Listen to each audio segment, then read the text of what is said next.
Hello, everyone. Welcome to week 2, day 3, because it's Wednesday. We are here today with Full Send Gaming and Wyatt Lotus. I am Bluetooth again, aka S Commander was my old name. Most people know me by that. With me, my color today is Evolve. Hello, Evolve. How are you? I'm good. How are we doing tonight? I'm doing fantastic. FSG and Wyatt Lotus getting here in game 1, they have elected to use Pro Draft. And we should start any second here. Yeah, and they started up the timer. So FSG is on blue side, White Lotus is on red side for game 1. And the first ban that comes out is going to be the Zaya. Yeah, we've seen Ethereal play quite a bit of Zaya in this tournament so far with some success here. She does give quite a bit of versatility. She can be that hard carry later in the game, but she's also pretty safe with her ultimate. So you really, gives a lot of, good feelings for Ethereal. That's why they're taking it away. And it looks like a White Lotus is going to go ahead and ban Rengar, and FSG is going to return with a Mundo ban. Yeah, I'm assuming Rengar is a target ban here because I haven't seen a lot of Rengar in the current meta. I know he can still do some nutty things. I'm assuming Left Hook Larry is just a Rengar player. We see the Mundo and the Kindred bans as well as the Anivia ban coming through. Mundo is kind of making his way as a superior tank in the format. He is just a meat shield, basically. He can farm safely. It's really tough to punish him unless you play like a Darius top. Kindred, she's kind of fallen down in the meta, but still strong. And we do see the Tahm Kench come out as well. I think Tahm Kench is a pretty sought-after support in the meta, and it's a good ban right now. Yeah, I also like the Kindred ban. It has been Davies' go-to first pick jungle pick so far in the tournament, and he does look a little bit weaker on other junglers when he is on that Kindred, but Full Sin's going to go ahead and pick Rakan up, and White Lotus is looking at Aatrox, and they will pick that up first. Yeah, so Aatrox is definitely it's still a sought-after pick here. He has received some nerfs lately, but I don't think it's enough to knock him out of the meta. We've seen Aatrox kind of float in different roles. He's gone into the top lane as well as the mid lane, and we do see the Sejuani coming over for Kairos. I know Kairos liked to play the Sejuani previously, and I think she provides a lot of CC and just versatility for the comp of White Lotus. It gives you that tank that you need, especially if you're picking a fighter in the top lane. I do like the Rakan pick from FSG as well, especially paired with the Varus. There's a lot of CC stacking in that bot lane. So Rakan can go in, Varus can follow up with his chains and kind of just CC stack there. So pretty strong bot lane from FSG. Yeah, and I like the Varus pick too. I know Ethereal really likes the Varus pick, and it's a good takeaway. And I like it, the champion in general right now, and it's becoming more and more in the meta. It's becoming higher priority, especially since Lethality Varus is now coming back. And Volibear, that's an interesting pick. I assume that's a jungle Volibear. You don't really see that a lot, but it just must be comfort for the side of Full Send. Yeah, and they give up Braum, who arguably is probably the second best support in the game right now. I mean, so far in the draft, I do like White Lotuses here. We will see if the Volibear is actually the champion that's going through.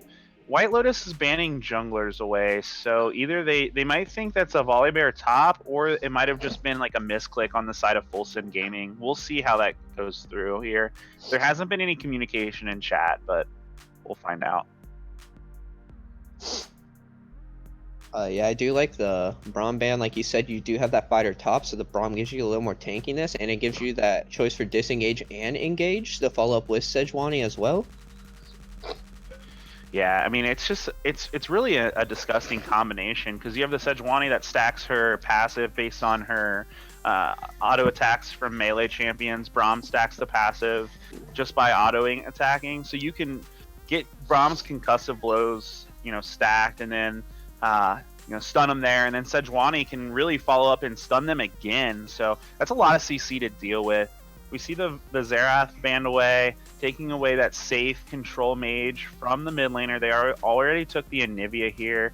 I would be surprised not to see an Orianna come out here. Well, I do like the the cat and Lissandra ban. Sorry for cutting you off. Sorry, I know Fuji's like a cat main. He has a lot of cat games, and his last series he played Lissandra, he looked really good, dominated mid lane, and a lot of his roams were really successful. So I like to see that off the charts as well. We do see the Jinx locked in for Ethereal. We have noticed he has been playing a lot of these hyper carries in the late game, and Jinx is going to provide that, especially with Braum. It lets her play a little bit safer in that lane. She's not really known for her mobility in that lane. So as long as she can stay away from the CC of Rakan and Varus, I think Jinx will be a good champion to scale into this late game for White Lotus. Yeah, I like Jinx too. You do have all that front line with Sedge and Braum, and lethal tempo Jinx later in the game starts hitting 3 items, is able to pump a lot of that damage out. So I really like that pick with the big beefy front line and a lot of initiation engage. So she should be able to stay very safe in this game. FSG is going to go ahead and pick up Jax, assuming that's going top lane, into the Aatrox. We really don't know. So we see the Talia coming through. So this is interesting. You have 3 champions that can play multiple roles here. One would assume that you have the Volibear in the jungle, the Jax on top, and the Talia mid. But all 3 of those champions have been known to go in different roles. You definitely want the Jax into a side lane. So that's going to be interesting to see where Full Send Gaming puts their carries. We see the Zillion come in as that last pickup for White Lotus. So what that means is Jinx is going to be hard to kill, and so is Aatrox. Yeah, I really like that Zillion pick. Gives the speed ups, gives a lot of mobility to that team. The slow downs, you can disengage, you can pick people off, and you can with the speed ups, you can really get the Aatrox into a lot of these team fights that he struggles to get into.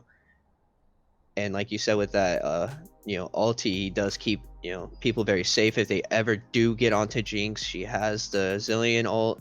If they, Aatrox can get double revives with ult and Zillion ult, and just really get these frontline tanks into the fight and be able to protect her Jinx. Yeah, based on this composition, I think White Lotus is going to put a lot of the weight onto Ethereal to carry here. Aatrox can do damage, but he's not typically considered a carry champion. He's one that likes to sit in fights and just absorb a lot of damage and let their 80 carries kind of, wear them down and finish off here. So it's going to put a lot of strain on Ethereal to really take over this game. And it's also going to make sure that White Lotus gets Jinx accelerated into the late game faster, because if Jinx falls behind in this game, I think it might be a tough matchup for White Lotus. Yeah, I do like the Aatrox. I assume we're probably most likely seeing a Jax top lane, and the Aatrox is going to have to get snowballing, I feel like, in that side lane early, because Jax is the higher scaling champion, is the better split pusher later in the game. So I think White Lotus, about that 3 item marks where Jinx is getting hitting her power spike, that's the really time to turn things on, get the tempo rolling, and hopefully it just isn't like too late for Jax to start taking over the game in the side lane. Yeah, so we're going to see a lot of, I think it's going to be more of a 1-3-1 comp for FSG. You're going to have Talia pretty much setting up in one of those side lanes, Jax setting up in a side lane. They're both going to be able to converge onto mid quickly. Talia with the Weaver's Wall is the ability to kind of let her get in these fights. We do see the Jax being locked in the top lane, as we kind of thought there. So that's the matchup we are going to see in the top lane, the Aatrox versus the Jax. Yeah, I think there's that's a more one. I think it's Jax is one of the better matchups in the Aatrox. I feel like there's a lot of like outplay potential, like Counter Strike, lets you dodge a lot of damage, all this attacks and stuff. And with the Q hop, you can get in it to the Aatrox when he's getting his long distance Qs off, and then you can get the stun off and walk away with a little more damage. So I feel like that's a very skill matchup. And as the later game goes, it just gets better for Jax. As the Volibear, though, I'm not really sure I like that pick a whole lot. It gets kited really easily, and you have the Zillion and a huge front line. So I mean, Sejuani later game goes isn't going to mind getting flipped into a team, especially when she has Zillion next to her. So yeah, this Volibear is gonna have to make an impact early into this game.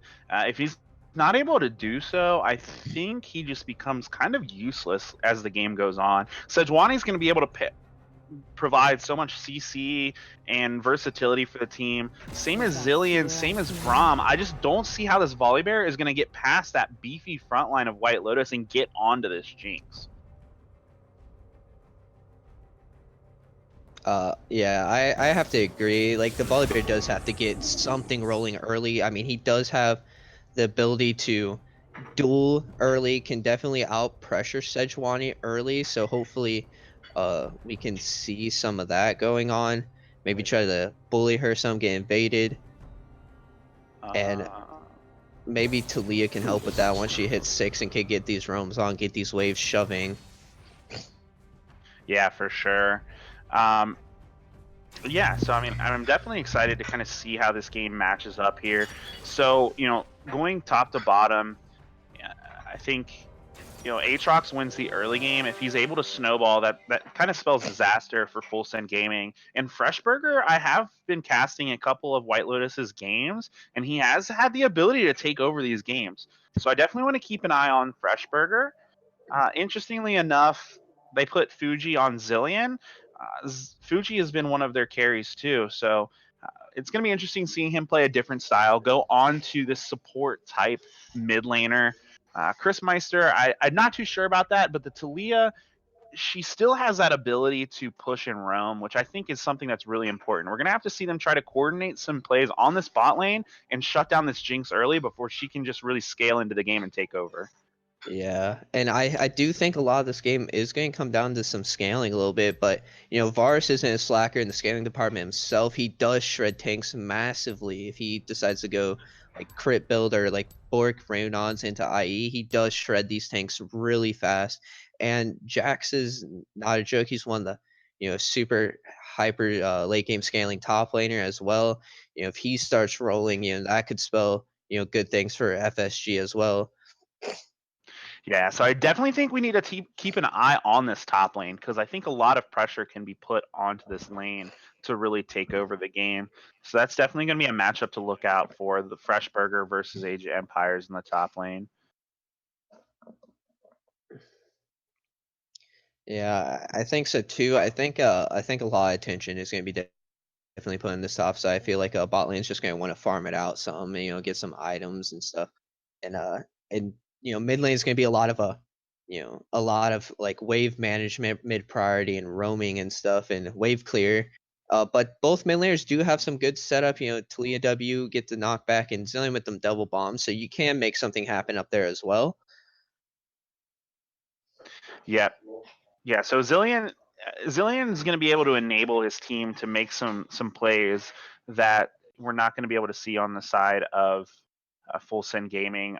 The nice thing about the bombs is he can stop the Volibear in his tracks, Jax, the Rakan coming in. So if Fuji plays this Zillion well, he can really just stop FSG from doing what they want to do. They're not going to be able to get those engages off. They're not going to be able to run at Jinx and get her knocked down pretty quickly. So unless Full Send Gaming really either picks off the Zillion early or gets a nice pick on the Jinx, it's going to be tough for them to really deal with that damage on the side of Jinx. Now, I will say this: if they are able to shut down the Jinx, there's not a lot of damage coming out from the side of White Lotus.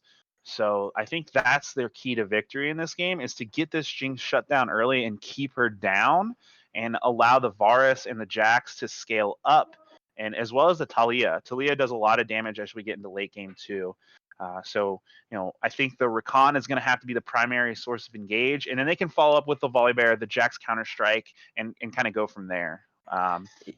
Yeah, I agree. I do feel like there's a lot on Ethereal's shoulders right now, but he does kind of just need to stay even in lane, and he's good to go. Rest of the team's got his setup, and FSG's got to find a way to shut the Jinx down. But the problem is how I don't see how they're going to shut it down. I mean, she just has too much in front of her. You know that it's just going to be really hard to be able to get to the Jinx and be able to layer CC on her and consistently just be able to stick to her before she either just runs away and her team collapses, or she just simply gets Zillion R and then you've burned all your cooldowns. So Yeah, I I feel like that's the huge problem that FSG has is where are they how are they going to get to the Jinx and how are they going to be able to stay on the Jinx? Yeah, for sure. So we have the comps in. We're gonna go head on to the Rift here shortly. We're gonna take a quick break to hear from our sponsors, and we'll see you on the Rift for Game 1. My name is Tim Borseth, and I own and operate Games XP in Decorah, Iowa. Games XP is a geek paradise. We carry everything from Pong and Atari all the way to Xbox One and PS4, and all the games that would go with those consoles as well. We also carry a ton of movies. We have handheld games. We have Magic the Gathering, Yu-Gi-Oh, Pokemon. We have D&D and Pathfinder. We carry Warhammer 40K. We have a vintage Star Wars selection. This place is great. My wife and I have had 6 kids, and they are so much fun to work with here at the store. They run the store as much as I do. And we now repair cell phones, game consoles, computers, and small electronics.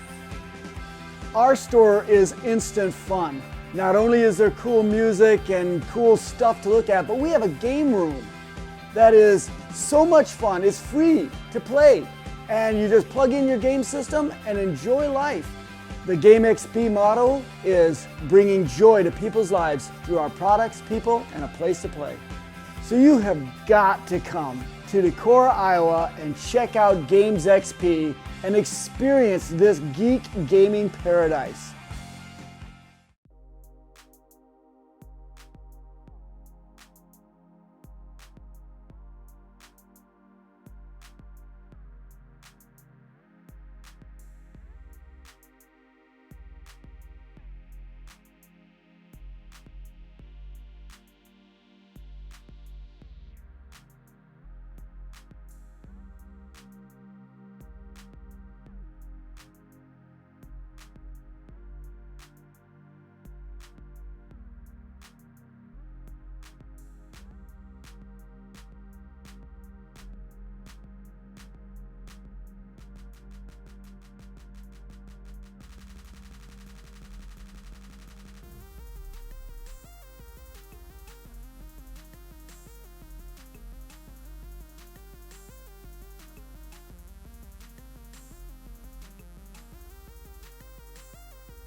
welcome back everyone.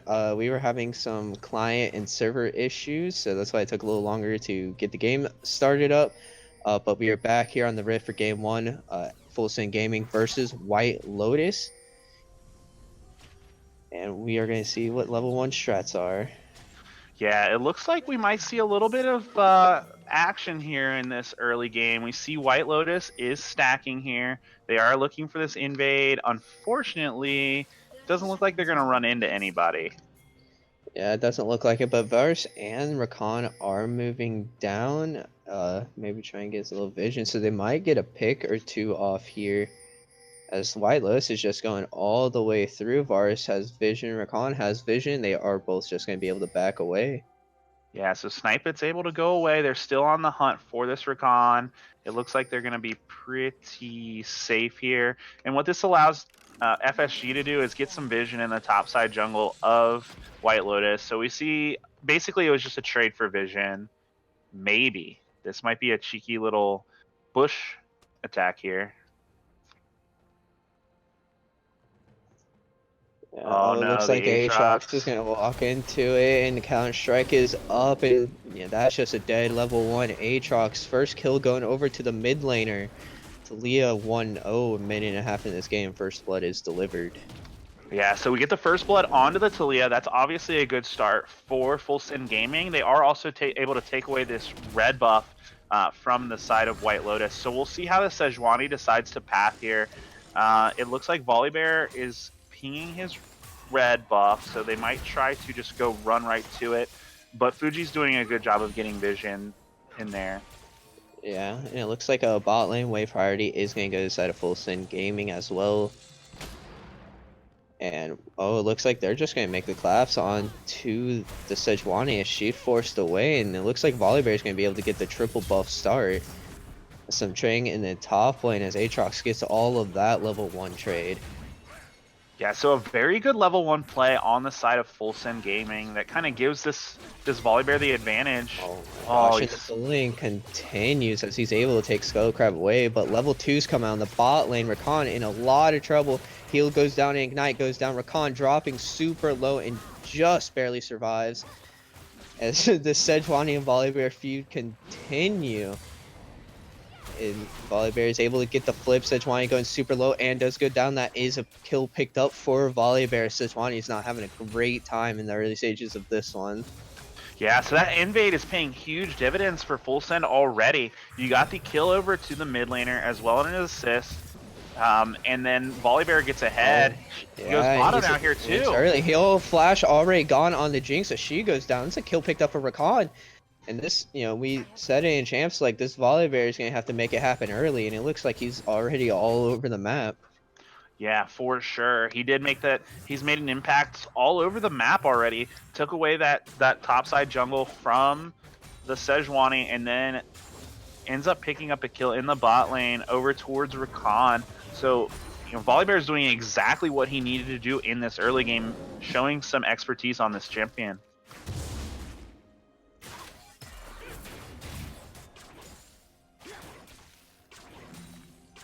It looks like a bot lane of the side of White Lotus is struggling a little bit. Already 10 CS down, but Jinx should be able to pick up the majority of this incoming wave, bring her back into it a little bit, as she's already had to go back to base from that one death. Only a long sword coming out. Yeah, so we see the double longsword coming through from the Varus. He did take the lethal tempo, so it looks like he's going to go on hit here. Yeah, a lot of trading in the mid lane here. Both mid laners low on mana, as Chris is able to get a lot of that. And trading in top lane here, as Volibear is here looking to go onto the Aatrox. He does have flash to knock back, and flip is over, and he's going to have to flash away from that one. Yeah, so another summoner spell taken from Volibear. We'll see if nothing burned on the side of Full Send now. Left hook Larry didn't have his flash available, or that would have definitely been a kill there. So the teleport and the flash burn on the side of Aatrox. More lane advantage going over towards the side of Full Send. And it looks like bot lane's looking to go aggressive here. A couple shots. Knockup from Rakan as the stun lands on Rakan. Traps go down. He's going to blow a flash. Lethal tempo from Varus is keeping him in this fight as both bot lanes go pretty low. Yeah, Daydreams is able to get those concussive blow passives stacked on both targets, but Jinx isn't doing enough damage yet to really capitalize on that. But what it does do is it forces Full Send Gaming to be more careful. You do see the CS advantage kind of nullified by that play there. So it gives Jinx time to really farm up and get into this game and start pumping out that damage that she needs to. Begin the game. Teleport from Jax into the bot lane. Aatrox, it looks like he's going to make a recall. He doesn't have teleport, but his wave is shoved, so he's probably not going to miss too much from the incoming wave. Yeah, he's able to absorb that wave. He's going to have the CS advantage going into this. He might actually be able to set up this freeze in the top lane, depends how he plays it. Aatrox didn't actually shove it all the way in like he should have here. So Jax might be in a very solid position. We'll see how he plays it up there. You do see both teams setting up vision around this bot lane. You have the pink wards out for the side of White Lotus. They really want to keep this Jinx safe because, again, I think that is one of their bigger win conditions in this matchup. Yeah, I would have to agree. Jax is able to hold his own in this lane, it seems like, which is a really good thing. Aatrox isn't really getting that bully pressure he usually gets against a lot other top laners. In curious first item, Jax elected to go for the Stinger as the first component of Trinity Force. I believe Stinger is what? Isn't it 1100 gold? I don't know why he didn't opt for the Sheen right here. So he does get that extra attack speed, but I don't think it's going to be able to trade into the Aatrox until he gets some damage going. I think he's trying to be a little gold efficient, but Aatrox getting a huge chunk on this trade. Ulti is pop flash away from the Jax, and he's going to be forced out of this lane as he just returns, and he's dropping super low. Yeah, I think he went a little bit over aggressive there. He missed that counter strike, and the Aatrox was able to just punish him for it there. Oh, we got a gank in the mid lane here as the flip comes through, but not a whole lot else as Zillion's able to just walk away from that one. Oh, and the dive into top lane. Jax does have no flash and no ulti here. Tries to go onto Freshburger, gets a decent amount of damage, but Sejuani is going to continue this as Jax does get the trade kill. Kairos just taking a little too much turret aggro. That is a 1-for-1 trade. Yeah, I don't think Kairos realized how many tower shots the Aatrox already took before he got in there. So by the time he took that tower aggro, it was already at like 5 or 6 shots, which does an insane amount of damage, especially this early into the game. And through that mistake, well, this is actually FSG, taking this first Mountain Drake to get this going. Yeah, it is spotted. There might be a fight here. Jinx is level 6. Might try to look for a steal. It is secured by Violet Barrier. Flash flip as Jinx flashes away. Talia does roam with the wall. Sejuani over the wall with her flash, and this is a messy fight as Sejuani is going to be able to pick up the first kill. Jinx Rocket comes out as I don't really know how to say his name. I'm going to butcher the crap out of it. Is going to go down. Next, Braum picks up that kill as Fuji is onto the Rakan. Has no mana as the knockback away is going to get Rakan out alive, and that's a 2-for-0 trade for the side of White Lotus. And White Lotus, they were able to get the Volley Bear onto the Jinx, but they didn't have the damage to follow it up quite yet, and Jinx was able to kind of kite around the outside of the fight. White Lotus did a great job of keeping the team off of her, collapsing in on that fight and able to pick up some kills for the cost of Dragon. Yeah, I think that was just White Lotus understanding their power spikes. Their bot lane was level 6 to Full Send's level 5, so they did have an advantage as they had their ultimates up, and clearly were just able to win the fight with some brute force in the end. Yeah, so that does kind of even the game out here. almost identical in the terms of gold. The only difference being that Full Send Gaming does have that Mountain Drake. That's going to be important as we go into this game, though, because the Jax is going to be wanting to look and push these turrets in, get that split push going. Unfortunately, the Jax is starting to fall behind in that top lane, already down 20 CS. Yeah, and that's becoming a problem, and that tower is getting pressured, so that might be first tower off the map here in a couple seconds for this Aatrox. So as it looks like Jax is going in, Volibear is around, and so is Talia. Freshburger in a lot of trouble. Ulti is popped. Sejuani is around the corner. Double knockback for the Talia as the resurrection is coming through. Zillion is here. He does have ulti. Nice Sedge ulti. And everyone's going to be able to walk out alive. Yeah, it's crazy that the Aatrox was able to get out of that fight, because Chris Meister hit a very good knockback. 2 members going in. They just didn't have enough damage or CC to pick up that kill. Yeah, and that was, I think, just good play from Freshburger. I mean, he was able to get the blast gun over and knock the Jax away, so he wasn't really able to participate in the back half of that fight. So being able to just walk out with the Zillion and Sejuani, I mean, a lot of ultis and cooldowns burned there, but I think that was well worth getting the Aatrox out alive. Yeah, for sure. We might have fight topside here. Age of Empires just walking into Kairos here as he does get the counter strike. Volibear is here. Jax jumps back onto Sedge, just quite doesn't have the damage as Freshburger is there. Oh, it looks like mid laners are coming up to the wall was used by Talia to get up there. And it looks like they're going back onto Aatrox. Can't quite find the flip. And everyone looks like they're just gonna walk back out again. Oh wait, no, Kairos has different plans. This Talia's gonna have to flash away.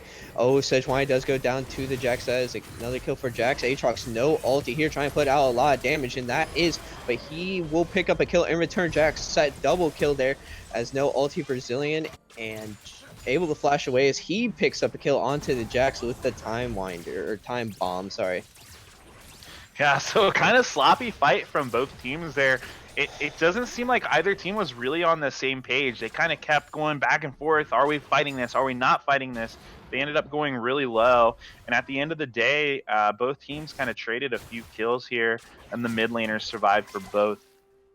Yeah, I think that was actually more beneficial for the side of Full Sin, as they were able to get a lot of kills onto that Jax. As the bot lane all in, Braum ulti is down. Rakan getting the ulti and double knockup. That is a kill for Ethereal as he is getting excited, and Rakan's just going to be able to walk away. Yeah, I think Rakan went a little bit early there. The Volibear was coming up. He was going to be able to get to that fight and provide that backup. I think Rakan just went a little trigger happy. He went in, and Daydreams was just able to knock him away with the Glacial Fissure. And now we see this Jinx going to start being scary. She's up almost 30 CS, has her BF sword, and is looking to scale into this game. Yeah, oh, and this might be kill of Volibear as he's stepping a little forward. A lot of pod shots coming in from Ethereal as he is dropping super low. The rocket is available. Yeah, the Volibear did have his... I'm sorry, he did not have his passive there. So, interesting. We did not see that rocket come out for the execute. Yeah, and a lot of damage from the Aatrox still coming out. Still finding a way to win these trades as the Rakan might just stepped up a little too far. As they are looking to take this trade, double knockup for the Rakan. Traps are down, and they're still going forward. The Braum shield is up, but Sejuani is here, and this is trouble for the side of FSG. As Rakan is able to pick up the Braum, Sedge does get the kill. Volibear is there, but it doesn't matter. Second kill for this Jinx. Yeah, again, we see Full Send Gaming going a little trigger happy. I think they saw that, Ethereal hasn't backed. We have some sort of item advantage, but that's not the case right now. Volibear flashes forward, tries to get something, isn't going to. Jinx gets excited as Talia comes down with the wall, and this might be another pickup kill as he's trying to trade. That is a good knockback, but with the rocket, Jinx is able to pick up her 4th of the game, and Full Sin is digging themselves in a hole as the main threat on the side of White Lotus is getting huge. Yeah, and during that time, the Aatrox was able to pick up that first turret gold in the top lane as well. So the win conditions for White Lotus are starting to really come on now. Yeah, Jax is taking a really good trade. Top side, ulti is burned by Freshburger. As on the other side of the map, Inferno Drake looks to be taken. Oh, that trade was super close as Aatrox was able to get a lot of damage back onto the Jax. Yeah, so what's going on? I'm not sure. I just don't think Full Send Gaming is really respecting how much damage Ethereal is able to do in this game right now. She wasn't able to get her back off, and I think that's what prompted them to go engage on that, thinking they had the item advantage. They did have the Volley Bear down there, but unfortunately for Full Send Gaming, is the Sejuani was there faster. So some huge kills coming through for Jinx, able to finish Blood Razor and start building into her second item. She's definitely going to be scary. Yeah, I mean, she is very far ahead this game. 40 CS up, huge item advantage, 4 kills. And it looks like Jinx is on her way to just being able to hard carry this game for her team. Yeah, they're going to be able to knock down this second turret in the bot lane here. We see the Aatrox is almost at a 50 CS lead. Same in this bot lane. So at this point in the game, Full Send Gaming is going to really have to force some very favorable fights to try to get back in. Yeah, another train top side here is Jack goes forward. Counter-Strike is down, trading some damage back, but Aatrox still continuously winning these fights by a large margin, it seems like. Yeah, he has the Black Cleaver finish as well as Ninja Tabi starting to build towards his death stance. We'll walk in. There might be a fight in the jungle here as Volley Bear seems to be caught. And he is taking a lot of damage. Sejuani is on Talia. Varus ulti does go down now as the revive is on Jinx. She is reviving. And Daydreams looks like he will go down. Sejuani ulti is a little late as the Volley Bear is still alive, but Ethereal in the back is getting excited. Triple kill for this Jinx. The flash forward by the Aatrox, and Aatrox will pick one up for himself, as that was a huge fight win for the side of White Lotus, and Jinx picks up another 3 kills. Yeah, they burned everything they possibly could to kill Ethereal, but Fuji was able to get his ultimate onto her, and she just came back with full life and cleaned that fight up, pumping out huge damage at this point in the game.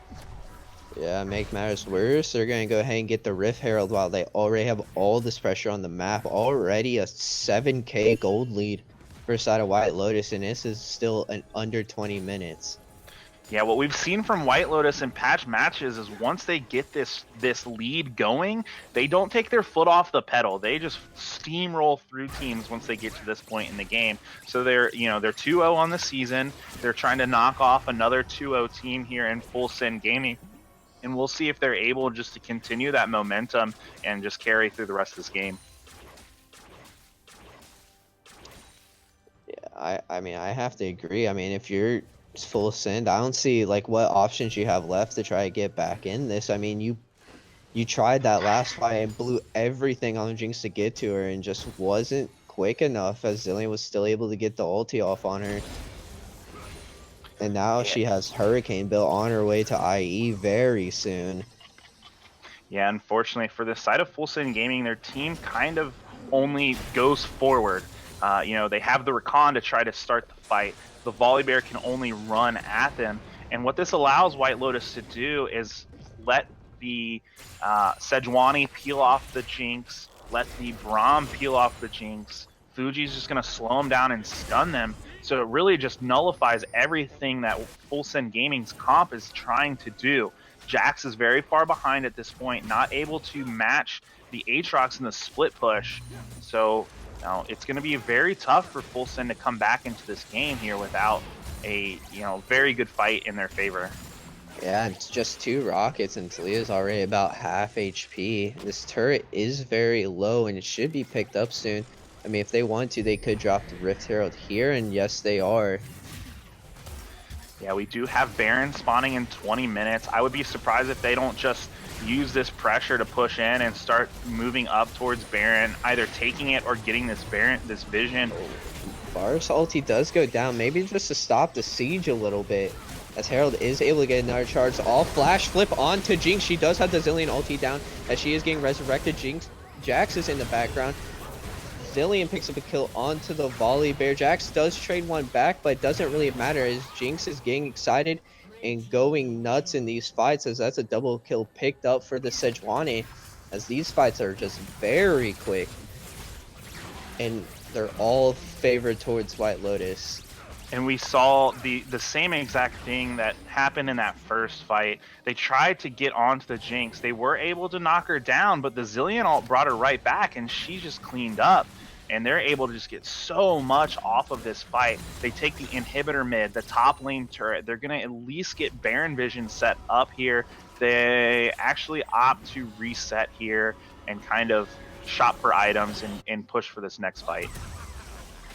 And I mean, I don't blame them, seeing how all the fights have gone so far. I mean, I don't really blame them that they just want to keep on fighting.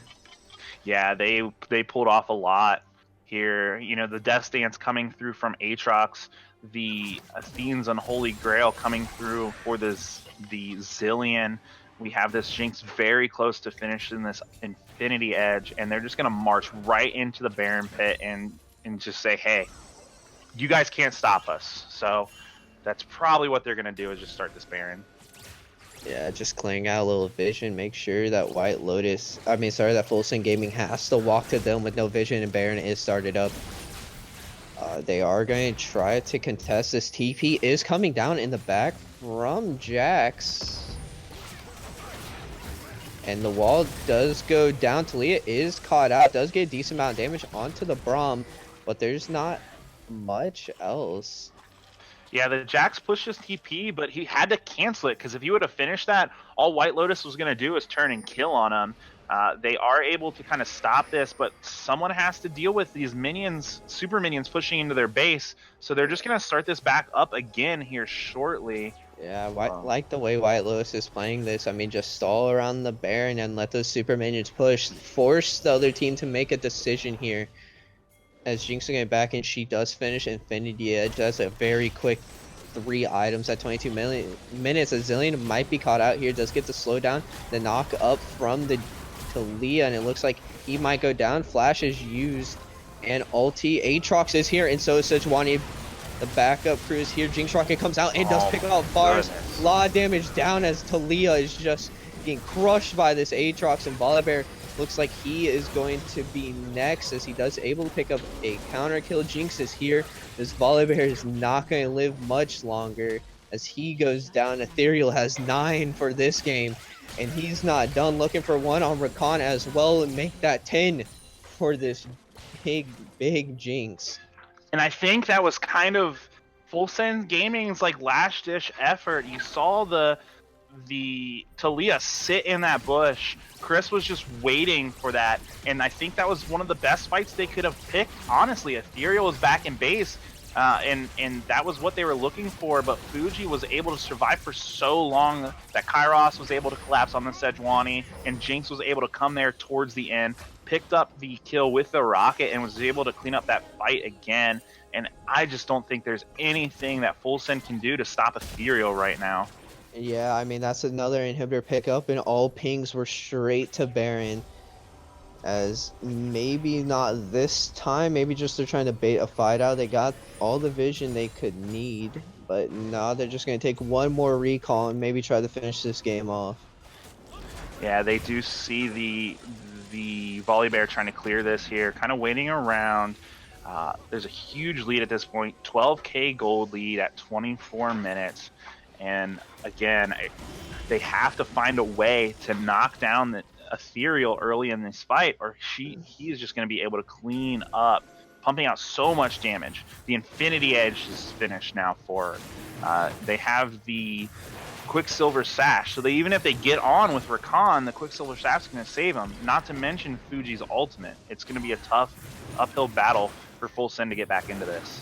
Yeah, I mean, like, I think Jinx just has too much protection, especially the QSS pickup. I mean, the front line of hers is huge. She has all the engage and disengage she could ever want, plus the Zillion ulti. I just think it's, at this point, I think it's just, you know, impossible to be able to kill Ethereal in these fights. as Baron is getting started and is dropping quickly here, already below 6k health.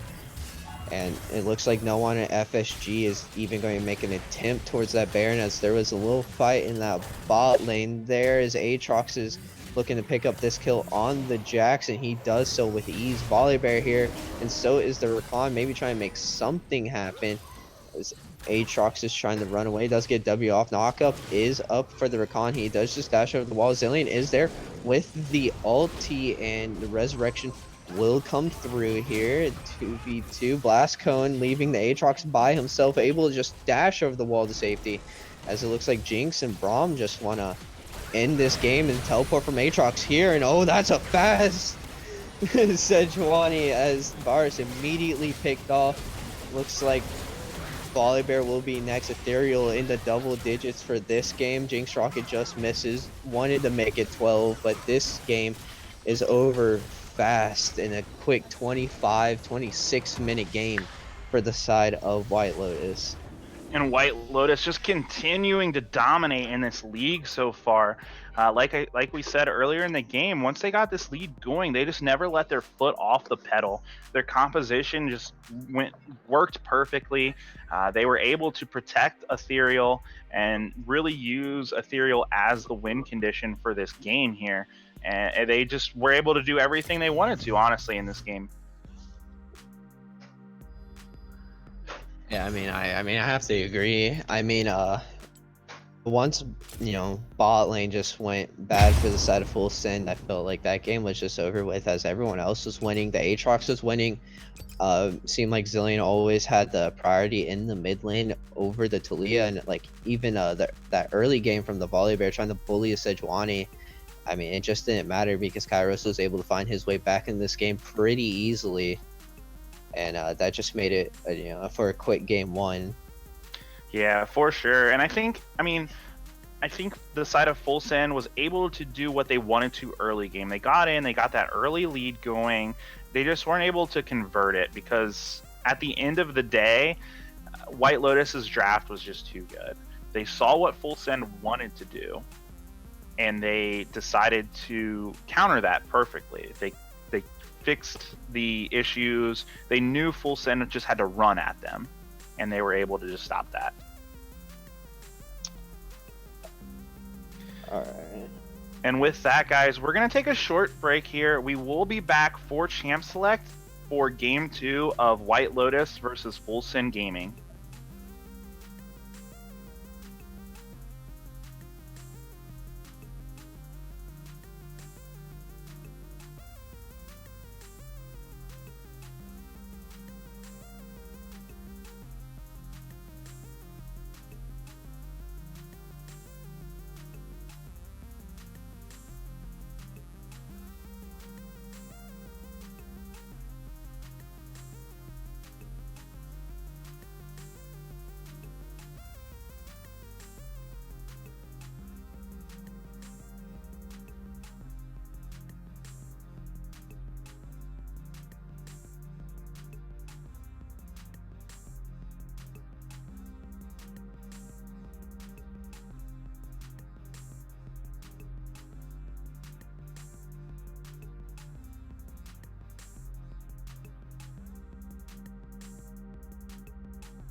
Hi guys, welcome back to Games XP Championship Series Week 2 matchup featuring White Lotus Gaming and Full Send Gaming.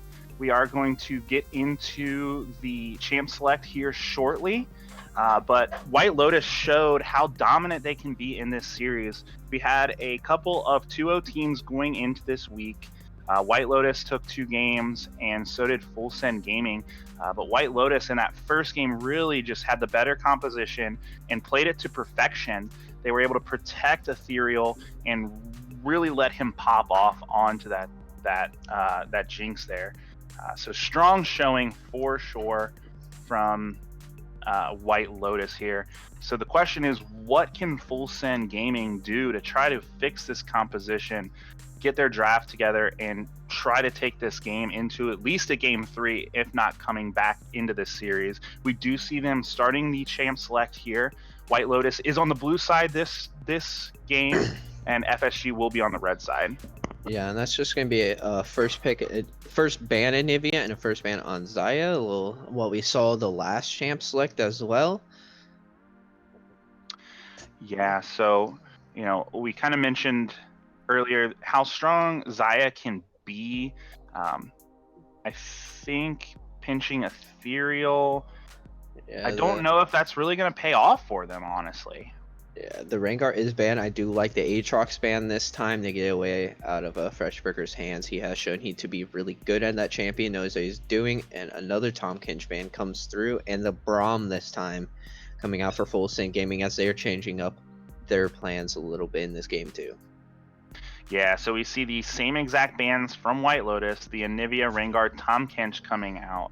Full Send Gaming realized they left too many priority champions open game 1 and decided to ban away the Aatrox and the Braum, as I do think they are both priority picks here. So let's see what White Lotus decides to prioritize as their first pick, and they do take the Rakan this game. Yeah, it seems like both teams are really high prioritizing that Rakan. In both games it was first picked, so Rakan seems to be a priority pick for both these teams, it seems like, as we'll go the first rotation inside at Full Send Gaming, see how they respond with their 2 picks. Yeah, Rakan just gives you such a strong engage into team fights, and he's relatively safe. And he's able to jump in, bounce back, the Morgana comes through. Oh, and the Misfortune. So I do like the Morgana pick into the Rakan. Really disables him from doing anything, especially the Black Shield. And if he goes in, it's really easy to lock him down with a Binding. He can't really get out. And the Misfortune, I know, is a really good solo queue pick. Dark Harvest Misfortune. And I think this is first time it's been pulled out in the 2 weeks so far in GXPC, as White Lotus will respond with a Draven and the Kindred that was left up. Yeah, so Kairos is going to be on a comfort pick here, grabbing that Kindred. We have seen him perform pretty well on it. The Draven is also a strong laner to go into this Misfortune Morgana. If they're not able to control this lane, we can see Draven also take over. We see Pantheon locked in on the side of Full Send Gaming. So I think that's a jungle Pantheon. It's pretty strong early and is pretty strong early into Kindred. Really good duelist and able to block a lot of these auto attacks too. Yeah, I think you're right on that. Pantheon has been seeing a lot of play in the jungle. He has such a strong early game, able to duel these champions early in the jungle. The only qualm I have with Pantheon is I don't think he's very good in competitive 5s. I think he's more of a solo queue jungler, but I'll be interested to see if Left Hook Larry is able to really get the full use out of Pantheon. Yeah, and we see on the side of FSG that the Mundo and Cat are going to be banned, and this time the Xerath is still banned, but this time they're going to ban the Talia as well on the side of White Lotus. So they're pinching out Chris Meister's pool even further here. There's the Orianna locked in. That's something I kind of mentioned in the early draft of last game. I think Orianna is just able to provide so much more than a Talia can. With those Shockwave ultimates, she still is very strong, able to go ahead and, push the waves relatively quickly and roam as well. And Pantheon gives you a decent ball delivery system. Yeah. So I like the draft from Full Send a lot better than game 1 for sure. Yeah, and I also like the Orianna into Kindred because Kindred's just one of those ultis that you see that goes down, and people seem to just funnel into it, and it makes really good shockwave setup for your team as well. Ornn going to be picked up for the side of White Lotus in the top lane. Going to see their final pick here for their mid laner. Yeah, so White Lotus starting to cover their bases here. They have the engage with the Rakan. You have the Ornn Call of the Forge God that's able to provide a secondary engage and also provide some sort of disengage as well. So a decently rounded comp here on the side of White Lotus. The Cassiopeia comes in as the final pick for White Lotus. It seems like there might be a problem here for the side of White Lotus here. In the chat, they're saying that they meant to pick Akali and not Cassiopeia.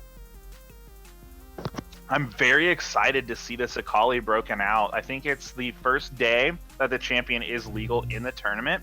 So we'll see how Fuji is able to pilot that champion. The Fiora is locked in as the counter to the Ornn here. We'll see if that top laner is able to take over the game and prevent Freshburger from bullying him like he did in game 1. Yeah, and I mean the Fiora gets ahead and is able to bully these tanks and start split pushing. Can be very dangerous for the side of White Lotus. And you have Pantheon who is able to react and pressure that lane, really well when the split push is getting on in the game. And then very safe, like 4 champions. So I assume Fulson's running like 1-4. The Morgana, Misfortune, Orianna very safe with the Black Shield, Ori Ball, able to disengage and get away from a lot of situations. Yeah, I think we have a similar composition. For Full Send, they have that split pusher, but I do believe their team fights a little bit better now. They don't really. It seems like they're more multi-dimensional than first game. First game, it seemed to me like all they could do is run at you, and White Lotus did a great job of, making that not happen. So we'll see if Full Send is able to really take advantage of their comp, get this Fiora split push started, and see if they're able to just take over the game from White Lotus.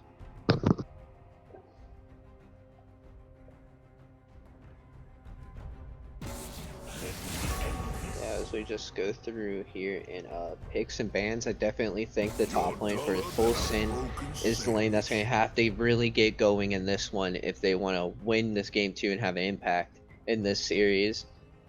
I feel like a lot is on the Fiora's shoulders here. I do think the Morg Misfortune should be able to keep up in this bot lane a lot better than game 1. I mean, Rakan really can't engage on them because of Black Shield. Misfortune does have a lot of presence with the double up of her Q, can really put a lot of damage down on these champions. Pantheon is going to be able to have should be able to have a lot of this early jungle pressure, and then of course Orianna is just one of those commonly safe mid laners that just wave clear it out and then just impact the game starting in the mid game. Yeah, and I think Left Hook Larry showed that he can make an impact on the early game. Unfortunately, I don't think the Volibear was the champion that could transition that into the game and really carry the game. I do think Pantheon might have that capability though. If he gets ahead, he's going to be able to one-shot the jungler and keep this Kindred from really picking up the speed that she needs to really carry this game. And then once he gets 6, he's able to use those global ultimates to really turn fights pretty soundly. But in the same sense, we kind of mentioned it's kind of a similar champion style as last game. If this Pantheon's not able to get ahead early, Kindred's definitely going to be able to outscale and have a bigger impact on the game.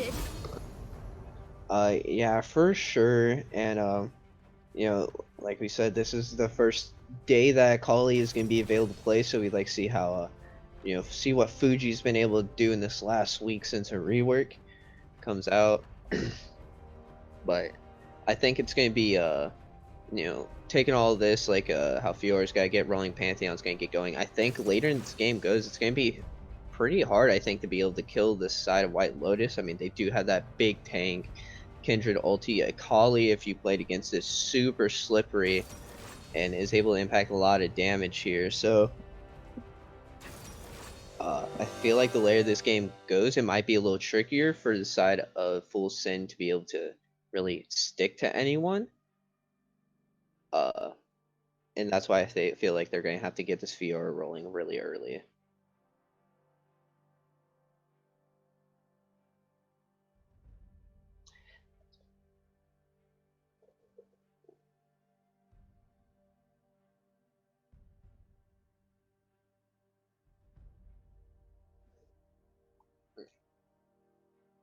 Uh, yeah, before this game 2 starts, we're going to go ahead and run into an ad break here in a couple of seconds from our sponsor.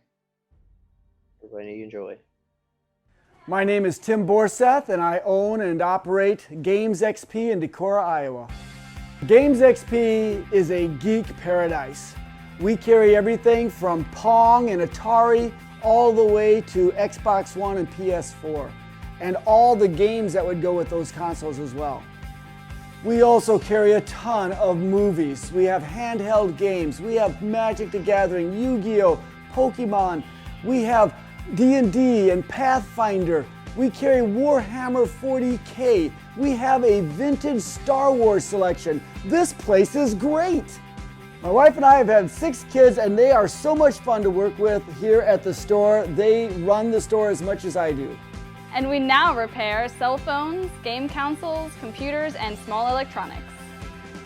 Our store is instant fun. Not only is there cool music and cool stuff to look at, but we have a game room that is so much fun. It's free to play, and you just plug in your game system and enjoy life.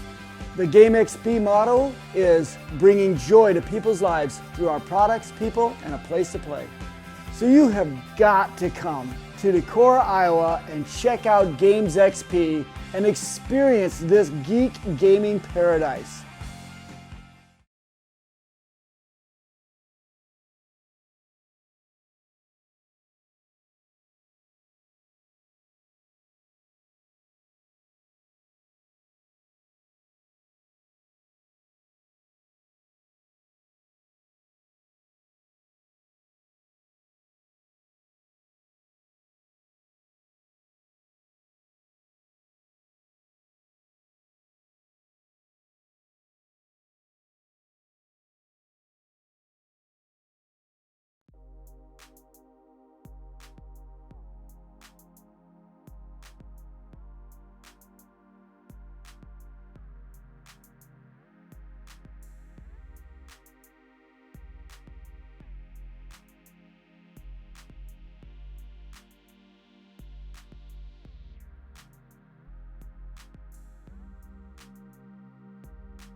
All right, welcome back everyone to game 2 of White Lotus Full Send Gaming. If you missed game 1, White Lotus is up 1-0 in the series of a best of 3. And it was very convincing game 1, so let's see if Full Send can make an impact in this game 2 or get back in this series. Yeah, White Lotus just really displayed how dominant they are so far in this league. They were able to just take the lead and run with it and really just roll over Full Send Gaming. We kind of mentioned they picked a very good composition and were able to play it to perfection by protecting Ethereal. He was just able to take over that game. Yeah, maybe some cheeky level 1s here. I guess the side of Full Send is just going to be able to back off into their own side of the map here, as White Lotus was 5 stacked on that bot side. Yeah, so what happened is both teams kind of went for a defensive stance, and no one saw anyone on the minimap. So there wasn't traditional 5 points from either team. They both were able to sniff that out, so they both kind of just retreated and went back into their respective jungles. Yeah. Both, it looks like Pantheon's starting a little differently this time. Or the jungler Left Hook Larry isn't starting the enemy buff this time, he's actually starting his own red this time around. Yeah, I think red buff gives Pantheon that early game power that he needs. He's going to want to contest the crabs from Kairos here. Cheeky level 2 gank, but Pantheon is going to be here. Early flash blown, but looks like they're going to try for this one. Pantheon is here. Flash away. The stun onto the Kindred. Ignite is down. He might go down here. Flash forward from both junglers, and that's first blood for this Orianna. Another good start for the side of Full Send. Yeah, so as far as level 2 ganks are concerned, they're really risky in most cases. He was able to get that Orianna flash, but Left Hook Larry did a very good job of knowing what was going on the map and coming in and give that first kill over to the Orianna. Yeah, and it looks like Pantheon might not be done here, as he is deep in enemy territory. On side, Kindred does spot him now, does get the stun down. And let's see who moves first. Looks like Ornn is, as Kindred does get the smite off the ground for a little bit of health here. Ori does have this mid lane priority. Akali going in, electrocute proc. That is a lot of damage going down. Ignite is down. Maybe pick up this kill, and he will. And that's a good kill by Fuji, displaying that he knows what this new Akali rework can do, as the Pantheon's just trying to bully this Kindred. That's a lot of damage as both smites come down. And it looks like Pantheon should pick up this kill here, and he will. And that's a kill picked up, as Kairos is not having a great time early in this one. And ooh, Akali has her eyes set on this Pantheon, though. She does have the red buff. He does miss. Fiora is here, so, and it looks like she might be able to get away here, as Pantheon does not have flash, but still gets the stun. Another kill for the Pantheon. That's 2 for him. Full Send has 3 early kills already. And ooh, Fiora taken dangerously low here. And what we were talking about in Sham Select, Pantheon's able to do exactly what he needs to do in this early game. He bullies Kindred out of her jungle, gets the early kills going. Orianna has a kill. He has 2 kills. And it's kind of a similar start than we had from last game. The only difference is I think Pantheon really does have the potential to take over a game, whereas Volibear really doesn't. So we'll see if Left Hook Larry is able to keep pushing this lead and just get ahead here. Typically when Pantheons get ahead so far early, they're going to rush their Warrior's Smite into a lethality item, but we'll see what his build path is. Ooh, and that's a lot of damage going on to this Draven here, but Morgana might be in trouble. Ignite and Heal are both blown. Kindred is here. Misfortune trying to get a trade kill, but Kindred's just going to be able to get her first kill of the game on the Morgana. Yeah, Morgana stepped up a bit too far and was able to put a lot of damage onto the bot lane of White Lotus, but unfortunately she took a couple turret shots and that ultimately led to her demise there. Just a little bit of over-aggression on the side of Full Send Gaming, and we kind of see a similar situation as last game, where the bot lane of White Lotus is starting to get ahead. Well, Kali goes in and a huge burst of damage there with the electrocute proccing. Nine is down. Oh, Fiora's in a lot of trouble here. Splash goes down and flash forward from Freshburger and picks up that kill on the Fiora, and that spells bad news for this top lane. Yeah, and you know, we kind of talked a little bit during the break. Fiora decided to go with the Kleptomancy build here, and I don't know if he realized what that means. You can't duel this early. The whole object of Kleptomancy is to get to your item spikes faster. So you're not looking for these early trades necessarily. You're waiting to you get your your Tiamat into your Ravenous Hydra, and then kind of go into the, oh my goodness, that champion. That's a lot of damage. And, early in this game, it's only 6 minutes in, but Fuji looks like he really knows what he's doing on that Akali. Able to get, trade really well, get a lot of damage off on this Orianna every time she walks up, and he's level 6. Yeah, and I'll be completely honest, I haven't seen any of the new Akali yet, so I don't exactly know what to expect, but what I see so far is that the champion does a lot of burst, and she can gap close and stay safe, so a pretty interesting assassin here. And as you were mentioning, Fuji looks very comfortable on her in this early game. Yeah, it's an AD carry's favorite champion, especially when she actually doesn't take turret damage now too, so it's a balanced champion, right? Thanks. Yeah, when I saw her like release kit and I saw that she was able to juggle the turret aggro with the shroud, I just didn't know what Riot was thinking. I said, what? And it just seems, I mean, we haven't seen much of it yet, but it seems so strong. Yeah. As this bot lane and Full Seal Gaming looks like it's having a little better time here, and we might get a fight. Kindred is here. The bind does land, maybe stops this engage. Pantheon is around though. Sfiora is trying to take a trade top side. It's still losing these trades, it seems like. And Akali is going in. Shockwave has been used. Ignite is down for both. Oh my goodness. That is a lot of damage from this Akali. And I think Chris played it pretty well. I mean, he hit the shockwave under turret. Here's all in. Top side, Call the Forge God lands, and Freshburger, another easy pickup for him. Pantheon trying to get this kill. Left hook Larry able to pick up his third of the game. As it seems like his top and mid laner are struggling here. Yeah, Freshburger just really showing more dominance in this league. We've seen him playing totally different styles of champions, and I think he's able to punish Age of Empires for going too aggressive early in this game.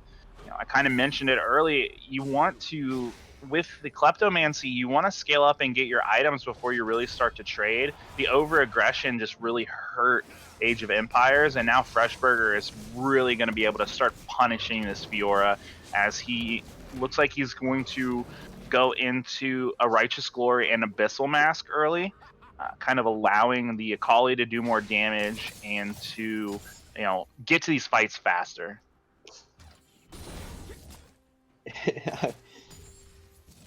I mean, I totally agree. I mean, I think top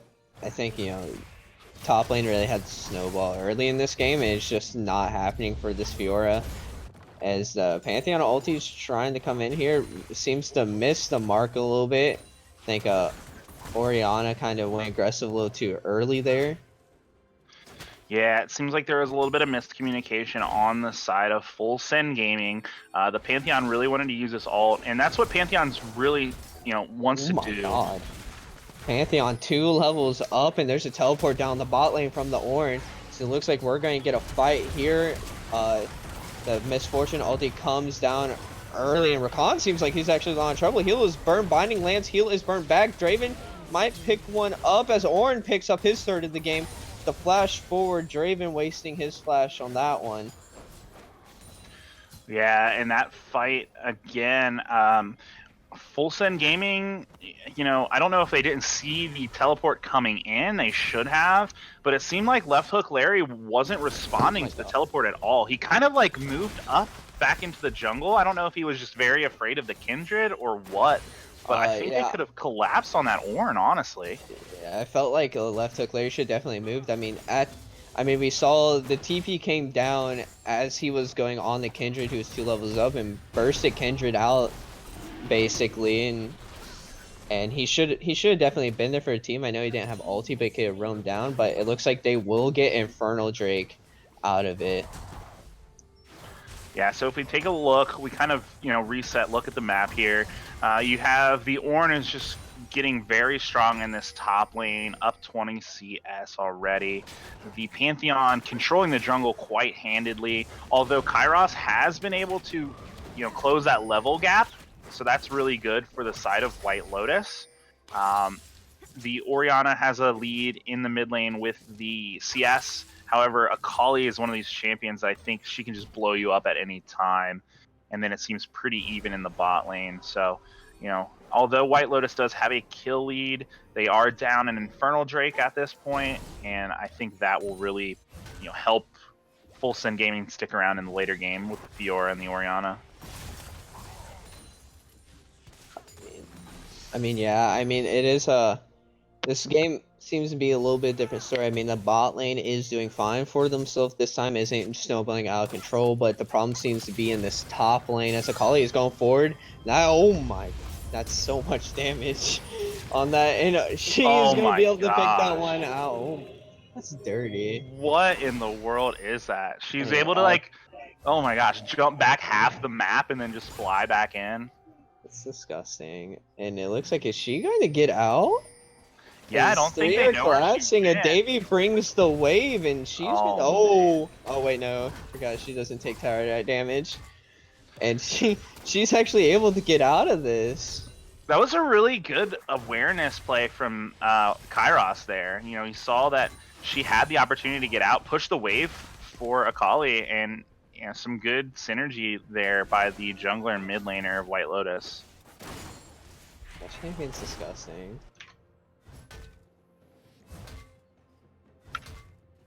Yeah, man. And I think it's really tough. Like, how do you, if you haven't played against it yet, it's really hard to, you know, decide how you're going to play against this. If this is one of the first times, because I'm assuming, you know, most of the time these champions, when they get reworked and they're considered strong, they get pretty much permabanned from solo queue. So Chris might not have seen Akali in a game yet.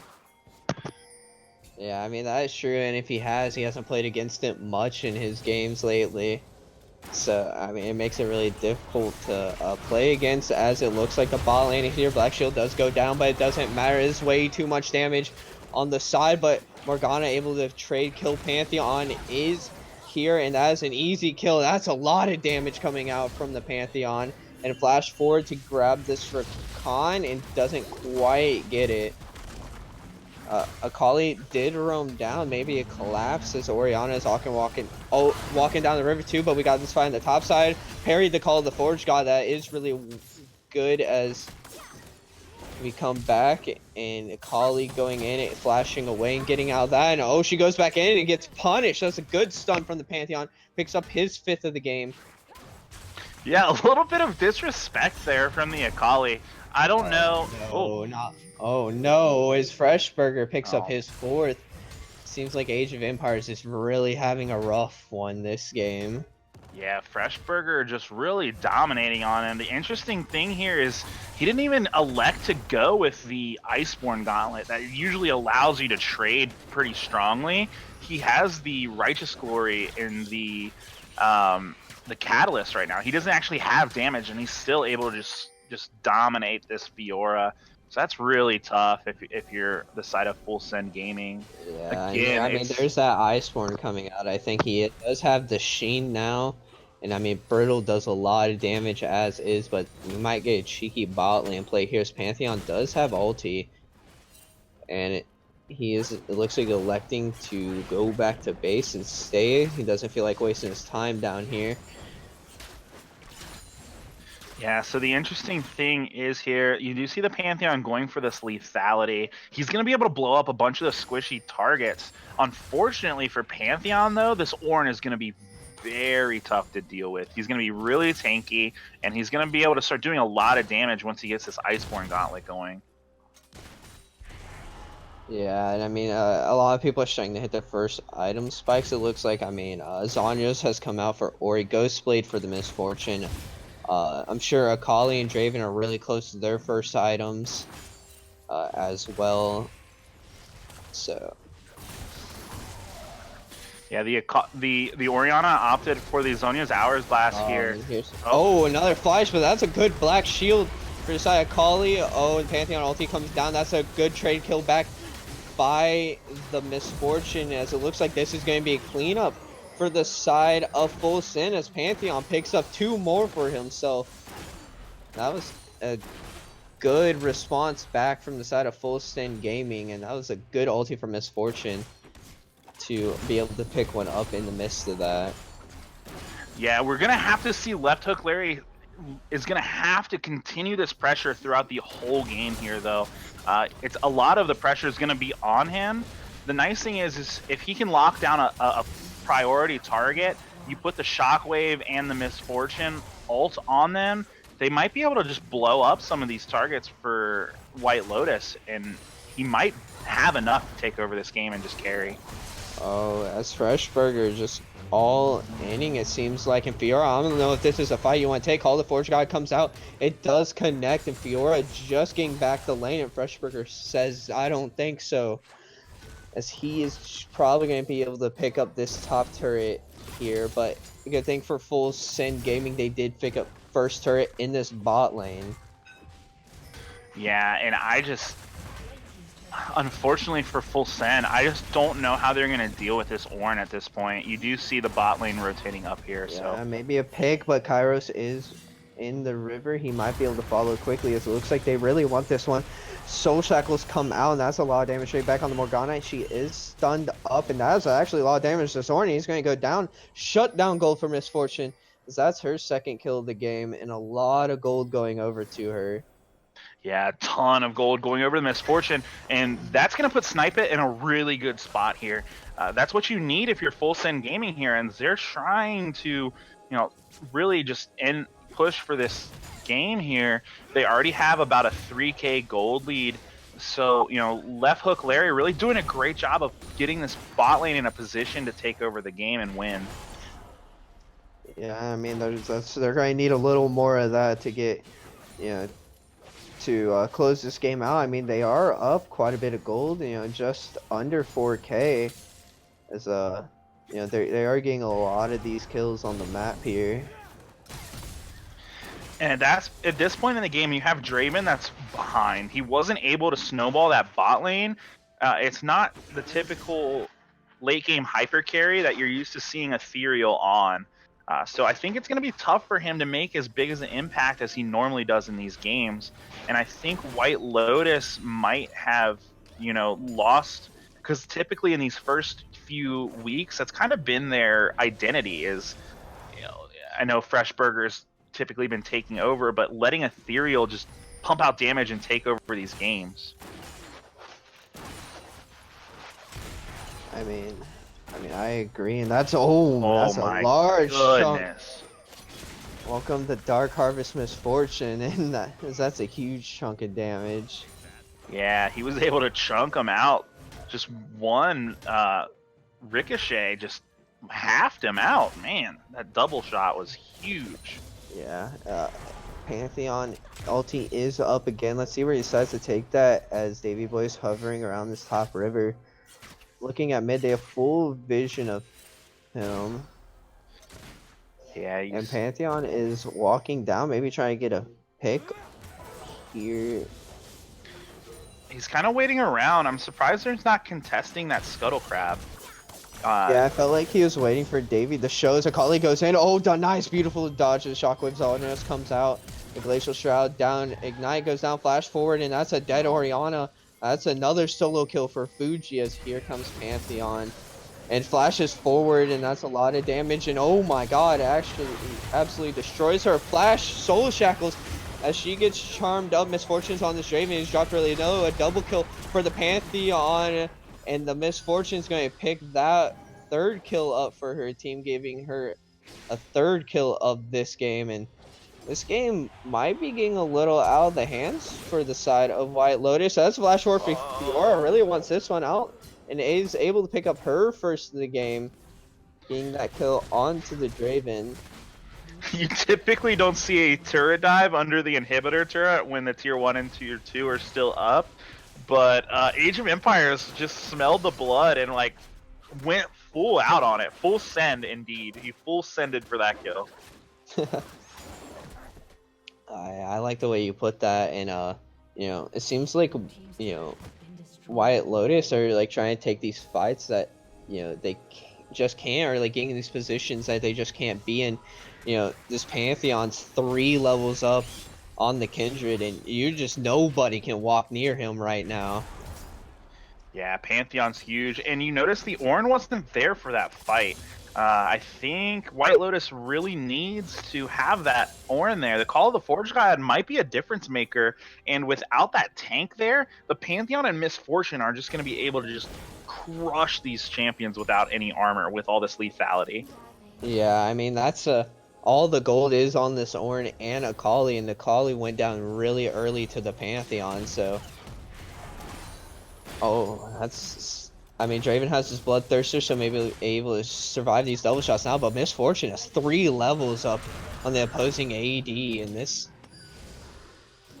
I mean, this team just have levels up on everyone, everywhere, as that's a fast Pantheon with the Black Shield getting in there. Shockwave misses everything, though. That's a huge team fight cooldown, as Ornn is around finally. Yeah, so, you know, the nice thing for Full Send Gaming here, this allows the Fiora to kind of farm and split push on her own, as White Lotus need this Ornn to be present in the fights now. Oh, so we're going to start seeing bullet this. time. Ornn comes down, but it doesn't matter. Akali goes down. Pantheon going forward. That's a lot of damage onto the Draven. He drops very low. Heal is burned. Rakan charms at what he can do. Orianna does get in the Kindred ulti. Sloppy 5. Draven does survive in the end, though. Does pick up a kill. Pantheon goes down to the Kindred, as this fight is turning for the side of White Lotus, as Misfortune's just trying to pump that damage out, as that was a 1 for 2 fight for the side of White Lotus, but this time the Fiora wasn't there, and look what she's taking a turret in the side lane for just the tier 2 for a couple kills in this mid lane. Oh, that's disgusting damage. This Draven's gotta be careful. Oh man, he's just pumping out so much damage. But right there, right before, it's kind of like they were doing it on cue. I mentioned the Ornn has to be there for those fights, and he did make a difference in that fight. However, what it allows the Fiora to do is sit in that side lane, start getting more farm, pick up another turret. So this is where we're going to see this 4-1 composition from Full Send Gaming really take into effect. If this Fiora can scale into the late game, that's going to give you what you need to deal with this Ornn, and White Lotus might be in a lot of trouble if they don't start getting these fights going quickly. Yeah, I agree. I mean, they took a 4v5 fight that was dangerously close, as we got Call of the Forge God here. Zanya's for the Orianna, able to dodge that one and just walk away. But as I was saying, I mean, that was a 4v5. That was super close. And they didn't really get anything after that. And Fiora is able to get a tier 2, and mid lane really wasn't even touched after that. So, I mean, the side of Full Send isn't just giving anything away for free. If you're going to take something, they're taking something in return as well. Yeah, and we do see some armor items starting to come through for White Lotus. You see the Ninja Tabi on the Ornn and the Kindred. You see the Akali. It looks like she's starting to build towards a Dead Man's Plate. I believe that's what she's going for with the Chain Vest and the Giant's Belt. So they're respecting the fact that there's so much lethality on the side of FSG. Yeah, fine side lane here, and Orange still winning these. Righteous Glory pop to get himself in range as he wants to take this Fiora one-on-one. It's the charge forward, but Fiora is able to just dash away. Yeah, so it Orin's looks a like fast boy right now. With yeah, the and it righteous looks like glory. is a siege in this mid lane here, possibly coming out, and it looks like they're just gonna back away. Clear some vision around this dragon. There's some pings going down in the mid lane for both teams here.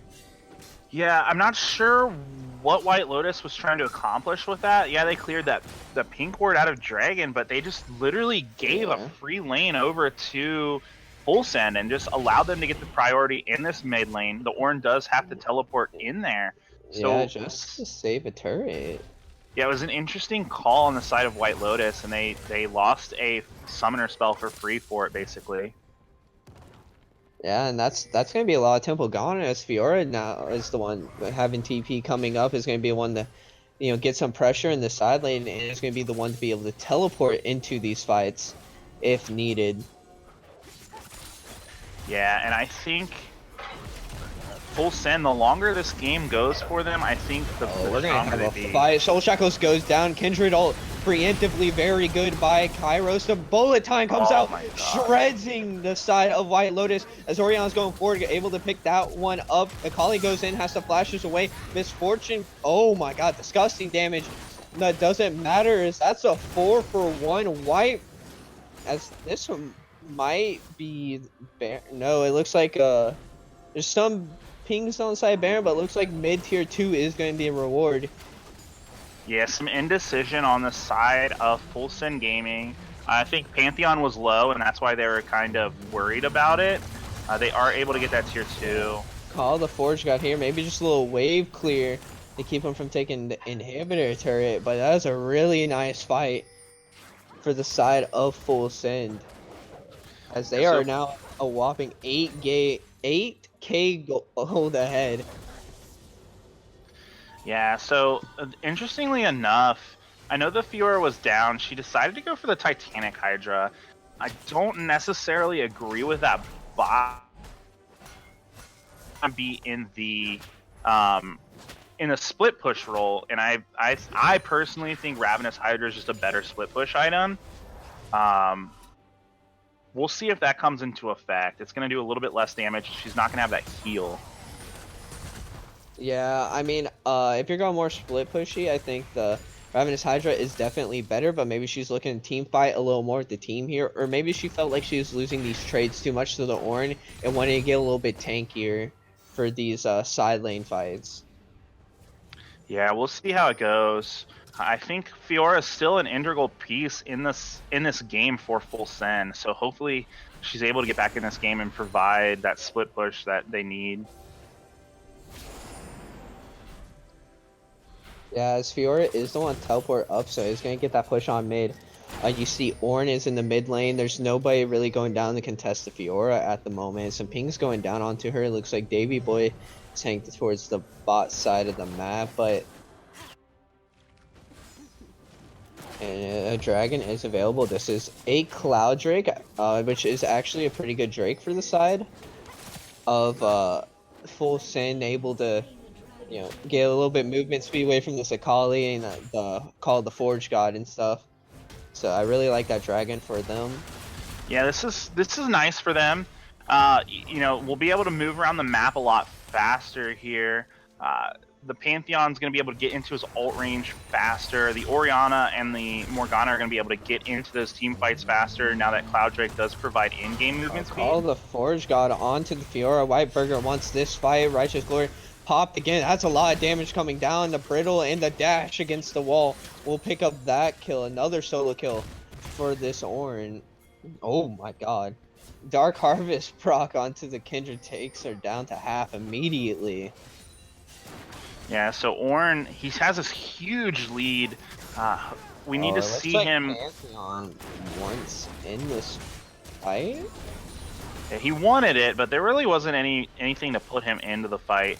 But as I was saying, I think Ornn really needs to start impacting the team fights because, you know, killing the Fiora over and over, I don't know how much that's going to help the rest of his team. Ooh. And it looks like the quickness went down for Rakan. I don't know if that was a misclick or he thought his team was going to go in on the Misfortune, but that's a big team fight ultimate down. And I agree with you about the Ornn having affected his team fights because, I mean, just looking at levels, I mean, Pantheon still has 3 levels on the Kindred.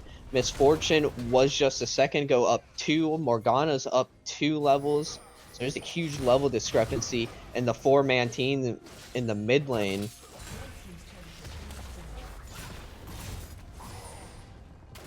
Finally able to get another turret for the side of White Lotus. You know, Freshburger is just trying to kind of, you know, flex on this Fiora the best he can. He's going to eventually have to... He's done a good job of keeping her kind of irrelevant in the game, but he's going to have to, at some point, impact the rest of the team fights here. His up quite yet, and it looks like, you know, they try to set up kind of a Baron like sneak play. And it looks like they want this fight anyways. As Brand's in there, Shockwave onto the Akali, destroyed as Kindred can't even get his ulti down. Bullet time destroys him. Akali gets back in that. Lot of damage, is able to pick up the kill onto the Morgana, but a trade back kill for the Pantheon. He is 10-1. He is huge this game as that is a 2-for-1 fight. Jungler mid laner down for the support as 4 strong are walking towards Baron. Yeah, so what I was trying to say there is FSG just gave up that turret mid for free. So that was really, could have been really good for the side of White Lotus. Although this might be a throw right here. Yeah, I mean, that's a lot of fire. Quickness is in. Baron picking up by the Pantheon as Ornn and Rakan are here. Draven is there. That's a lot of damage onto the Pantheon. He will go down. Ethereal able to pick up that kill 2 for him of this game. As Baron is still on 2 members that are able to get out. And as you know, the side of White Lotus does pick up a couple kills. They do get the Baron off the map, and it's still on a few members. Yeah, so another, you know, a good fight for the side of White Lotus. I think that's what they need. They need to start getting some fights going in their favor if they want to claw back into this game. But ultimately, the Baron goes over to the side of Full Send Gaming, and this allows the Fiora to go back to split pushing and kind of set up this 4-1 again that we were talking about. One thing I want to point out is, I mean, we all see this Kindred's been struggling. This Pantheon's been doing so much more than the Kindred that it's 30. We're almost 33 minutes in this game, and Kindred only has 3 marks. And you know, Kindred players really want to get that 4th mark. You start becoming an actual champion. It feels like it gives you that extra attack range, and you know, before those 4 marks, you feel, you know, a little bit useless as Pantheon's going in. That one forces a flash away from Draven just for his ulti. As Fiora wants to find the bot lane call, the Forge God does come out. It is going to get parried, and it looks like Fiora is winning this fight for once with the Baron minions behind her. That's a lot of damage. She keeps pushing forward. Draven's here to help. As they sent 3, but they left mid lane wide open for this Full Send team. Yeah, so, you know, a good job by Fiora. She's doing exactly what she needs to do as a split pusher. She pulls members down to that bot lane. And this flash bullet time comes out, not very useful, but it's just enough to zone them off and get this inhibitor turret. Pantheon goes back in, Shockwave onto 3, but doesn't really do much as the Pantheon does go down. Flash Soul Shackle Zanyos does come out, doesn't really lock anyone up as Kali gets back in. Zanyos comes down from Orianna. It looks like she will go down. It's a lot of damage. Misfortune, though, is able to pump a lot of damage as Fiora picks up the kill onto Ornn. And with Baron, this might be over. These turrets are getting destroyed. It is a 2v3. Let's see what they can do. The Akali is go forward. Zanyas is used. Ethereal trying to get a lot of damage down, but it looks like they're just looking to end the game. Nexus is being hit, and it is a 1-1 series going into game 3 as Full Send comes back into this game 2. Yeah, great performance on the side of Full Send Gaming, and kudos to Left Hook Larry. I mean, he really took over this game. He got the bot lane snowballing in the side of FSG. he was able to just literally make Kairos almost useless in this game. He wasn't able to get that ball rolling. 3 stacks in what you said, 33 minutes. I think he ended with 3 stacks. Just a great job of bullying this Kendrick, keeping him from really scaling into this game. And Full Send Gaming, that was a win on their behalf. Yeah, I mean, that was a really well played. And I mean, the Fiora struggled early, but the difference that game was bot lane was able to step up massively in this game. And we saw in game 1, I mean, the volley bear really didn't work out, but left hook Larry did have a pretty good impact in the early game. And with his Pantheon, that just seemed like much more comfortable for him, as he was able to have an impact through the whole game this time. And yeah, oh, sorry. Yeah, I think that's what I think I mentioned that at the very beginning of the game. Is like, okay, it's a very similar style. He wants to make a huge impact on this early game. The difference was he was able to take over this game, and you know, he was able to do that. Left hook Larry did a great job of carrying that game. Snipet, once he got going, he was able to, you know, huge bullet time ultimates from him, and a great overall played game from Full Send Gaming to push game 3. Yeah, I mean, I agree with everything you said. I mean, everything just seemed to click right that time for Full Send. They seemed to get what they wanted in that game. Pantheon jungle, super impactful. Bot lane didn't. What? Sorry, there's a little confusion here in the lobby. Yeah, so with that, while we get everything kind of ironed out, we'll take a short break here. We are going to be back in Champ Select for Game 3 very soon.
All right, welcome back everyone to Game 3 of Full Send Gaming versus White Lotus.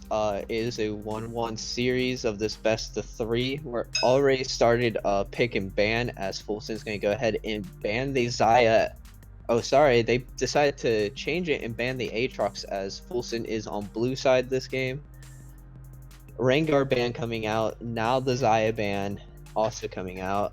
White Lotus, don't blame them, banning the Pantheon away from Left Hook Larry, as these are some quick bans. Braum ban coming out for the side of FSG. Anivia ban also being tossed out by the side of White Lotus.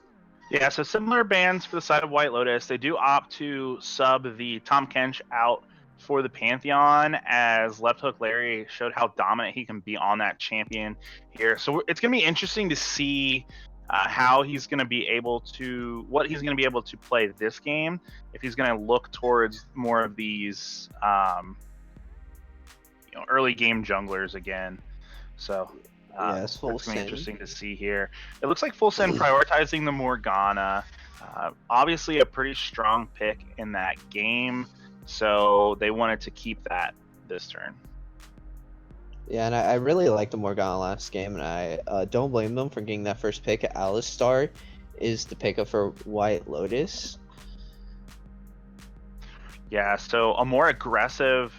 I like the Alistar here because it gives you the engage that Rakan gives you, but instead of kind of dancing back around, it allows him to be kind of a front line here.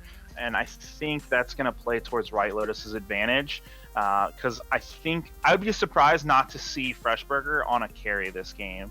Yeah, he did really well on that Ornn, but sometimes, like if you play Ornn in solo queue, there's just this thing where you're like, okay, I'm a tank, I'm really fed, but I don't really do anything. So I think they're going to put him on a carry and let the tank rolls go back to Kairos and the support.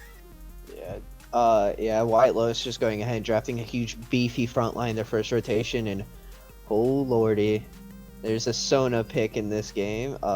Sona's Misfortune. Sona is Misfortune this game. They have messed up. Yeah, so sticking to a similar style for Full Send, we did see Snipe It perform very well on this Misfortune. The Volibear coming through again. Yeah, the Volibear coming back out. I mean, he got in game 1. He got the early game rolling a little bit, but I still don't like the impact the Volibear makes in games compared to the Pantheon. I feel like there's are still different options out there for him to pick, and White Lotus maybe looking towards this Lucian. Yeah, and what that does is it allows Ethereal to dodge around these abilities. He can dodge the skill shots from Morgana. He can self-kite the Volibear. He can do a little bit better job of not getting hit by some of these Misfortune abilities. So I like the pick from White Lotus here, and it also puts Ethereal on more of a hyper carry that doesn't necessarily need to get super snowball to take over a game. Yeah, I also like the Zillion ban. Full Send is looking at White Lotus's picks so far and saying this is a little bit like game 1, and they're going ahead and get rid of that Zillion, so I like the adaptation to that ban. Seems like White Lotus are going to go towards 2 bans in the mid lane again. Yeah, so it was obvious that Chris Meister didn't seem very comfortable on the Orianna. Maybe not that. Maybe it was just, not having... Okay, there's the Akali. Not having the experience of playing in the Akali. So it doesn't surprise me to see the Akali ban come out. I think that's good, but it does give Orianna over to Fuji here. The story does come out, and with Alistar and Sejuani as your ball delivery, that was a very good pick here for your White Lotus. Yeah, and interestingly enough, they put Fuji on the Assassin Akali game 2. He was on that support in game 1. I think White Lotus are really going back to what their identity is. Put Fuji on a a mage that can also have a big impact on the game. He's shown how strong he can be on these control mage champions. Put Ethereal on a AD carry that can really take over the game, give him a big beefy front line, and kind of just let him go, wash, rinse, repeat. So I definitely like the draft. I think White Lotus is getting back to what brought them here in the first place. Yeah, and Camille and Syndra picked up her side of full sin. And the Darius looks like it's being hovered here. Yeah, I like the Darius pick because we've shown Freshburger get a huge lead in these first couple games. Darius, if he gets snowballed, he can really cause havoc for full send here, especially against a Camille. Camille's another champion that needs time to kind of scale up and be effective in the split push. And unless he's able to survive this Darius early game, it's going to be a really tough time for Age of Empires once again. Yeah, and Darius is one of those trademark champions for Freshburger. I know it's one of his top played, one of his favorite champions in that top lane too. So he's very comfortable on that pick. And I mean, after watching the first two games, I mean, I don't expect him not to win that top lane matchup pretty heavily. Yeah, especially in Camille being a similar style champion as the Fiora and the Jax. It's a hyper scaling champion. You need time to be able to get your items before you become relevant. And the problem with that is Age of Empires has been over aggressive and punished by Freshburger in that top lane. The only issue now is you're not dealing with an Ornn, you're dealing with a Darius. If Darius gets fed, he will take over the game. Yeah, and I fully agree. And I mean, White Lotus seems like they're just going back to what worked in game one: big beefy front line and a lot of damage behind that front line as well. So yeah, and we see once again this Volibear is gonna. So what effectively can this Volibear do? He's gonna run at Lucian. Okay, or Orianna, and all that's gonna happen is Alistar's just gonna headbutt the Volibear away. And maybe the Volibear hooks up the Alistar, but that's kind of what you want because he'll be able to do his, pulverize and really get a good engage here. The Camille wants to jump in, similar situation. Then you kind of have the Morgana and the Syndra, which I guess I don't really understand what Full Send is kind of going for here. Their comp doesn't make a lot of sense for me. It feels like it was just comfort picks across the board, and it's kind of like a solo queue-esque draft from the side of Full Send Gaming. yeah, I mean maybe if you want Volibear to be useful, maybe Morgana instead of Black Shield. Maybe he doesn't get maybe he gets a flip onto someone, with Black Shield on. I mean, if you have Camille flying in the back too, maybe that helps him out to get in some of these fights. I mean, Syndra's gonna have to be able to do a lot of damage this game.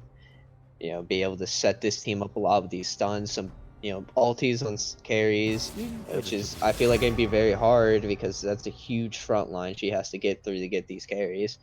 And Misfortune, bullet times were really good last game, but with basically Alistar and Sejuani being big tanks and Darius being semi-tanky, bullet time isn't gonna really rip through the team like it once did. You're scared. Yeah, for sure. I don't think the lethality is going to be as impactful as it was in game one for Snipe It.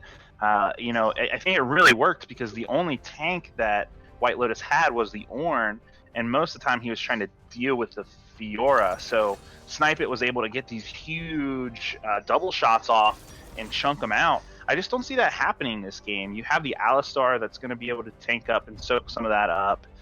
Lucian, if Ethereal positions correctly, shouldn't be able to get hit by these as much as in a mobile champion such as Darius.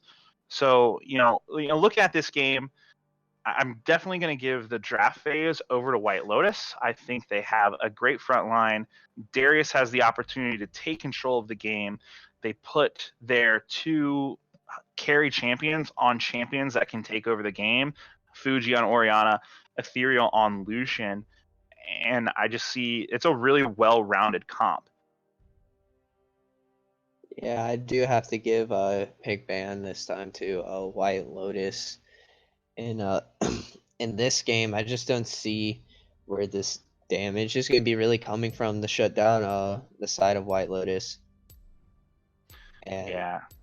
if like the last two games, top lane's all been fresh burger, and I feel like Camille just isn't going to be useful this game. Yeah, I mean, Age of Empires, he has to be able to get something going in this game if he wants to give Full Send a chance. I mean, he has to survive this early game with Darius. Maybe Volibear can take advantage of how immobile Darius is, but if he doesn't do it fast enough and Camille isn't strong enough to take it on, there's a time where Darius can just double kill.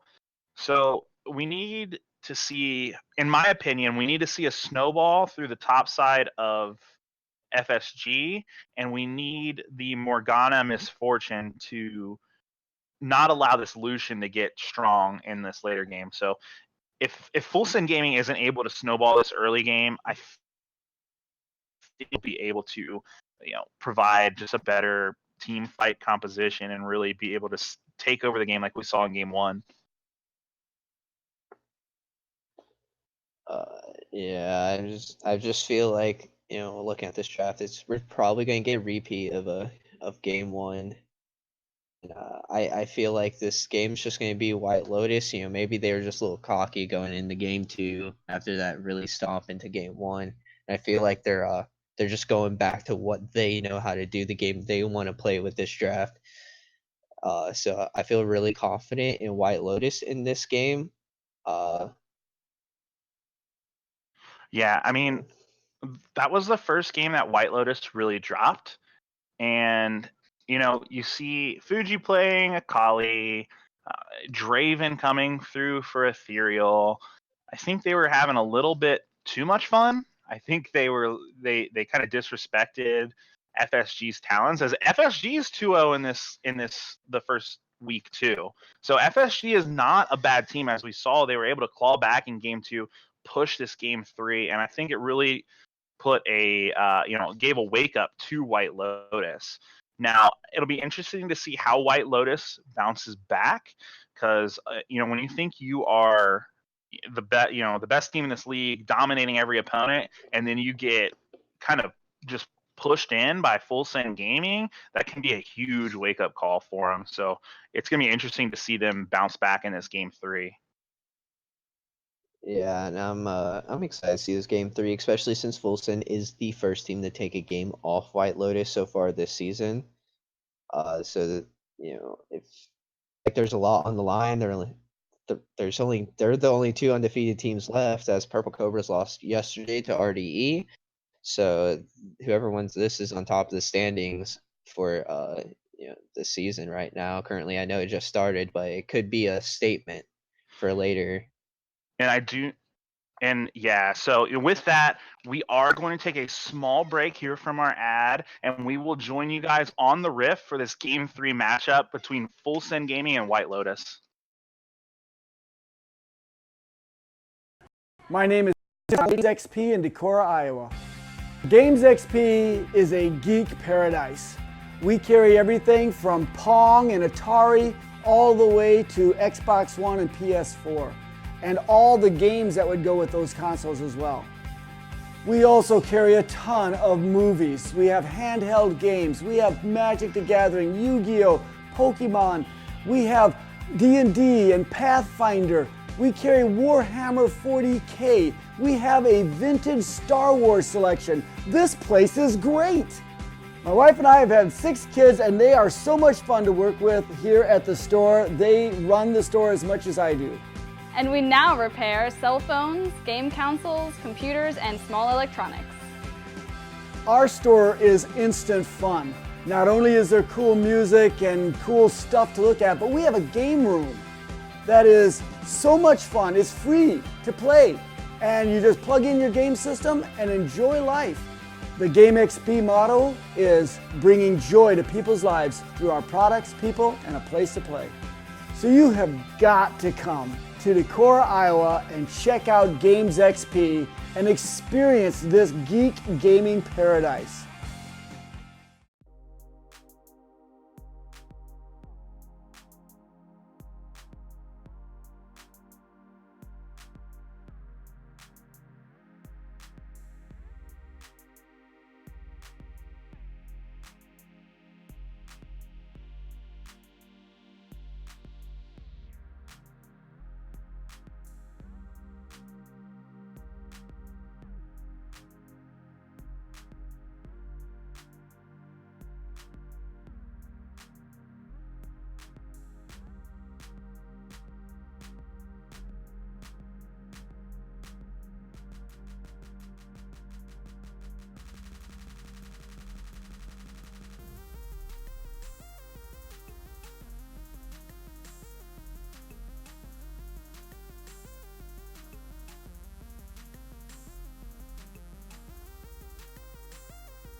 Welcome back, everyone, for Game 3 of Full Send Gaming versus White Lotus.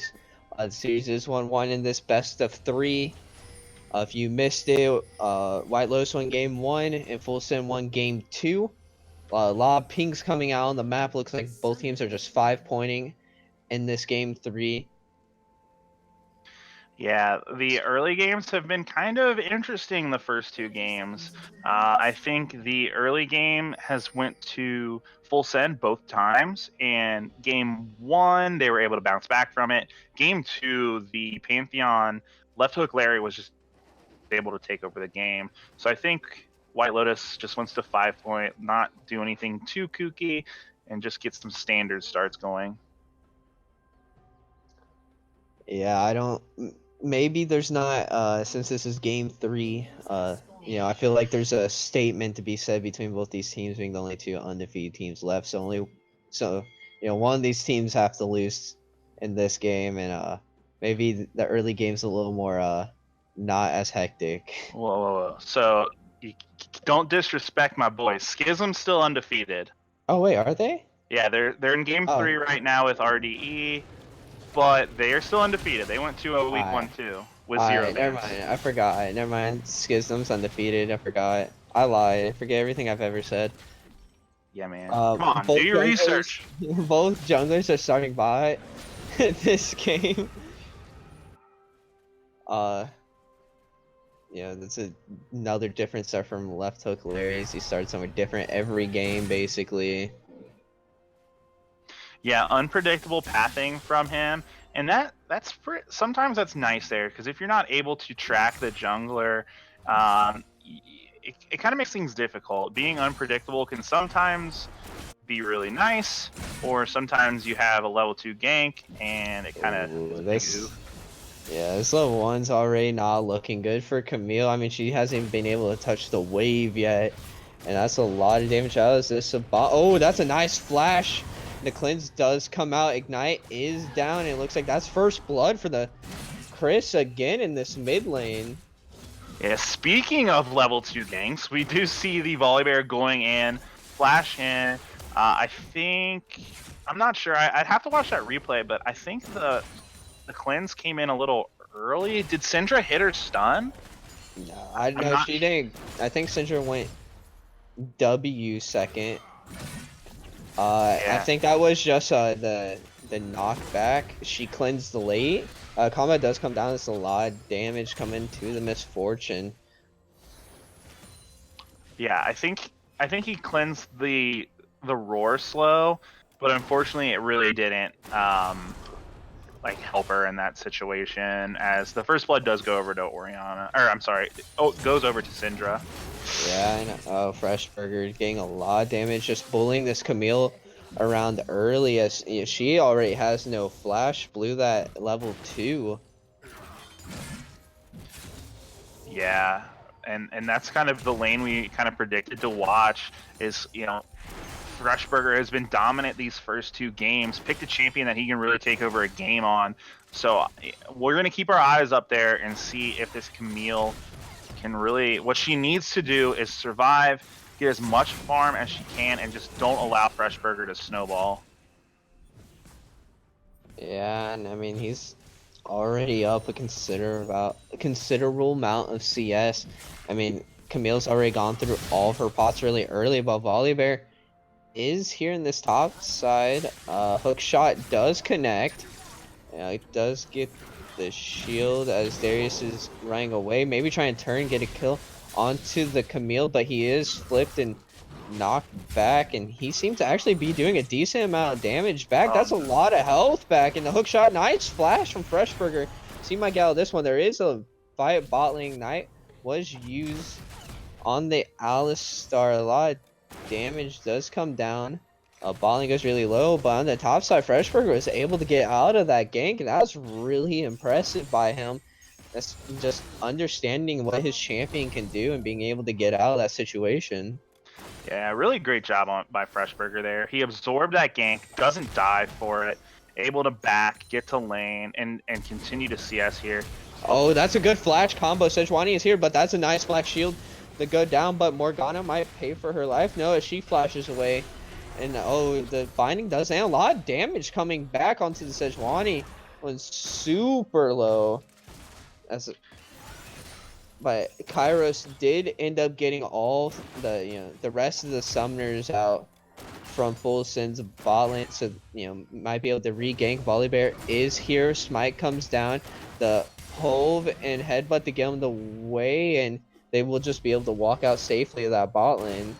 Yeah, so I was just about to mention how well the bot lane of Full Sin Gaming handled that that fight there, able to survive through that, and then just turn right back around. And White Lotus's bot lane did a very good job. The Alistar played that incredibly, knocks away the first target, and then pulverizes to really stop that engage in its tracks. So a great display by both bot lanes there. So we see the Lucian starting with his Vamp Scepter, so it looks like he's going to rush a Bork. Yeah, and Misfortune able to buy Serrated Dirk and be able to provide a lot of firepower in those double ups. As Darius got his recall and went with a super early build, went Corrupting Potion and D Shield. As he is level 6 hook shot forwards. I don't know about that one, as this Camille takes so much damage. Yeah, we see Age. I think Age again going a little bit too aggressive here, and Freshberger's done a great job of punishing that in the first couple games. So let's see, if he's able to punish something like that again. He already has a 30 CS lead at 7 minutes.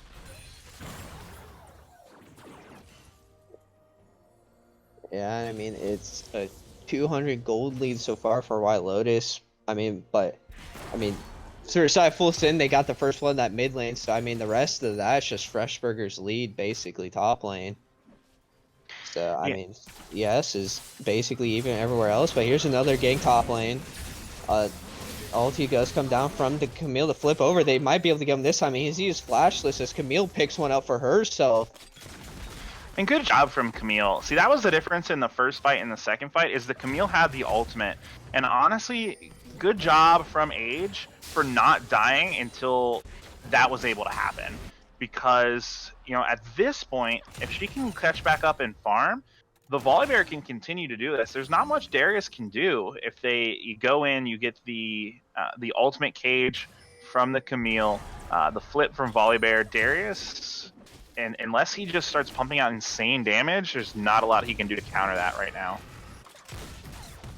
Yeah, and I mean, I would like to see the Volibear just keep going up there, but here's a gank attempt. Sejuani is 6, does have that ulti. Let's see how well this black shield is, and it looks like the ulti's not even going to be thrown as Full Sin gets away with their lives, as that's a really good escape by them. Yeah, great Dark Binding from Xylork. Hits that. Has Xylork been playing this entire series? Yes, the whole series. Oof. Ooh. Okay. Well, yeah, nice job by Xylork. He's definitely been in all 3 games. As Camille goes forward into this Darius, and Darius looks like he's winning these trades. Oh no, this. Ooh, he wasn't able to get the dunk off. Volibear is here. There's another fight in this bot lane, and here goes Volibear popping ulti. The hook shot does come out, and that's another kill for the Camille. As she is 2-0, punishing Fresh Burger's over aggression in that top lane. Yeah, great job from the side of Full Send here. You know, I think we mentioned Freshburger being able to take over this game on the Darius. I think he might feel a lot of pressure to do so, and he's getting punished for the early aggression here. We see Age of Empires playing the lane relatively well, waiting for that Larry to get up there, and they're playing really well with each other to get this Darius down 0-2. A blue buff transfer over to the Syndra here. Was able to rush actually Magic Pin Boots first, as the Orianna is able to go back and get herself a Lost Chapter. Yeah, so what this allows to do is the Syndra to push the lane a little bit stronger, and she'll be able to roam a bit faster, whereas Orianna is just worried about maintaining her mana and farming up this mid lane. Yeah, and I mean, oh, Shockwave whiffs. That one wasn't really any close at all, and that's just unfortunate for the side of White Lotus, as that would have been a good gank and tip onto Syndra, who does have cleanse. Yeah, good job by Chris. I mean, it was just kind of a miss from Fuji here. Here comes Larry again. Volibear's here, the flip over cleanse and flash. Just wastes. Syndra picks up a second kill. And we see again, Left Hook Larry is playing extraordinarily well in these early games here, making impacts in both games. I think the difference between this game and game 1 is Volibear is not getting the kills. Now you have the kills going on to the Camille and the Syndra. Yeah, and Camille decides to go in for a trade, and it's not going very well for her. Dunk comes through, as that's a flash forward. Oh, it's a good ultimatum, but it doesn't matter, as Fresh, we're going to pick that one up. Bullet Time comes out in the bot lane as Lucian B is able to pick up Syndra. That is a good Soul Shackles. So Davy Boy gets the Infernal Drag, as it looks like they're going to continue to chase the slowdown. And Lucian just keeps going forward with this blue buff, as Sejuani is wrapping around, and there she is. That's a good binding flashes everywhere, as Morgana might be the next one to go down here. She has to flash away as they go super low. Misfortune is bloodthirsty, doesn't get the bounce with the Q, and everyone looks like they're gonna walk out as Orianna is here, and oh, that's just getting greedy as Ethereal picks up his second of the game. Oh, but teleports are coming down. Camille is here. Maybe she can pick up a few kills. No ultimatum from her. She is dropping super low. Sejuani picks that one up, as that is disaster for the side of Full Sin. They lose a lot there, and this might be first turret down in the mid lane. Yeah, Full Send Gaming did such a great job in this early game, but they just kind of handed it right back to White Lotus with that. The over-aggression, the greed, as you mentioned, from Xylork there and Snipe It, they're getting punished for it. They try to go for a weird TP play very late from Camille, and what ended up happening is they just marched one by one into their deaths. Yeah, and it looks like they want Orianna again. Black Shield went down, just not able to catch her. Playing a little too safe for their liking, and the game has been paused. So we got a bathroom break from the mid laner, White Lotus. Mid has a PP. Insane player. I didn't realize that. Yep. So Fuji got a little too excited there. Didn't want to pee his pants, so he's gonna take a quick break here. Let's take a look at the bot lane right now. The Lucian, after that fight, 2-0-2, up almost 30 CS on Misfortune, and now we kind of see. I don't want to say it's exactly like game 1, but let's watch out for Ethereal as he starts getting into this mid game and really look for him to take over the game. I mean, they're already up like, a little over 2k gold, and I mean, all of it's basically CS. I mean, Darius, I mean, went down early in those kills, is still a kill behind, but I mean, he's up 40 CS, 40, a little over 40 CS, and that extra kill doesn't really matter anymore. As like, it feels like he's still ahead in the lane. Ethereal has 2 kills and is super far ahead in CS in his lane as well. So, I mean, this game looks like it's just slowly becoming, a White Lotus game. Yeah, they're already up 2.5K gold. The teleport from Age really hurt him twofold because it allowed Darius to sit back up top and gain even more in a farm. Yeah, they have the 1 kill advantage, but 300 gold only equals about 15 CS. So Darius definitely has the gold advantage, and he's starting to get the item advantage in this lane as well. Yeah, so it looks like he's going to go for a Black Cleaver Darius this time and not a Triforce Darius. So you see a lot of Dariuses go nowadays. As Yeah, is here. It looks like we're going to get 3v3 fight. Morgana is caught out. Black Shield is there. Soul Shackles do go down. Bullet Time is down. Just getting some damage on the Alistar there. As that's a good pick and a 3rd kill for Ethereal. And now I think you see why they opted for this Alistar over the Rakan, because the Rakan is really squishy, and Rakan might have went down there, but the Alistar just popped his ultimate, and that bullet time did minimally anything there. The lethality is not going to pay off in this bot lane as it did last time, so it's just like I said, it's a different scenario for Misfortune this game, I think. Yeah, and oh, there we go, punishing Syndra. She has to flash, no cleanse. Oh, Volibear is in this bot lane though. That is a good hove, and Volibear isn't just going to be able to make up enough ground to catch them.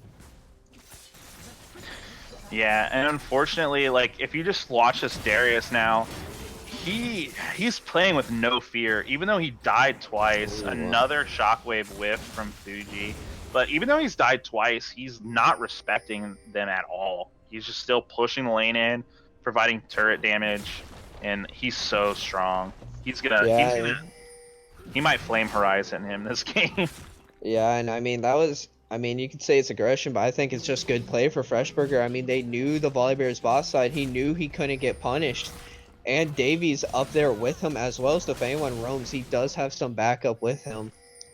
So I think that was just good map management, as Volibear is going to run into Ethereal here. 1v2 situation. The bot lane is coming. He's going super low. Ignite down. Volibear is going to go flash the Dark Binding.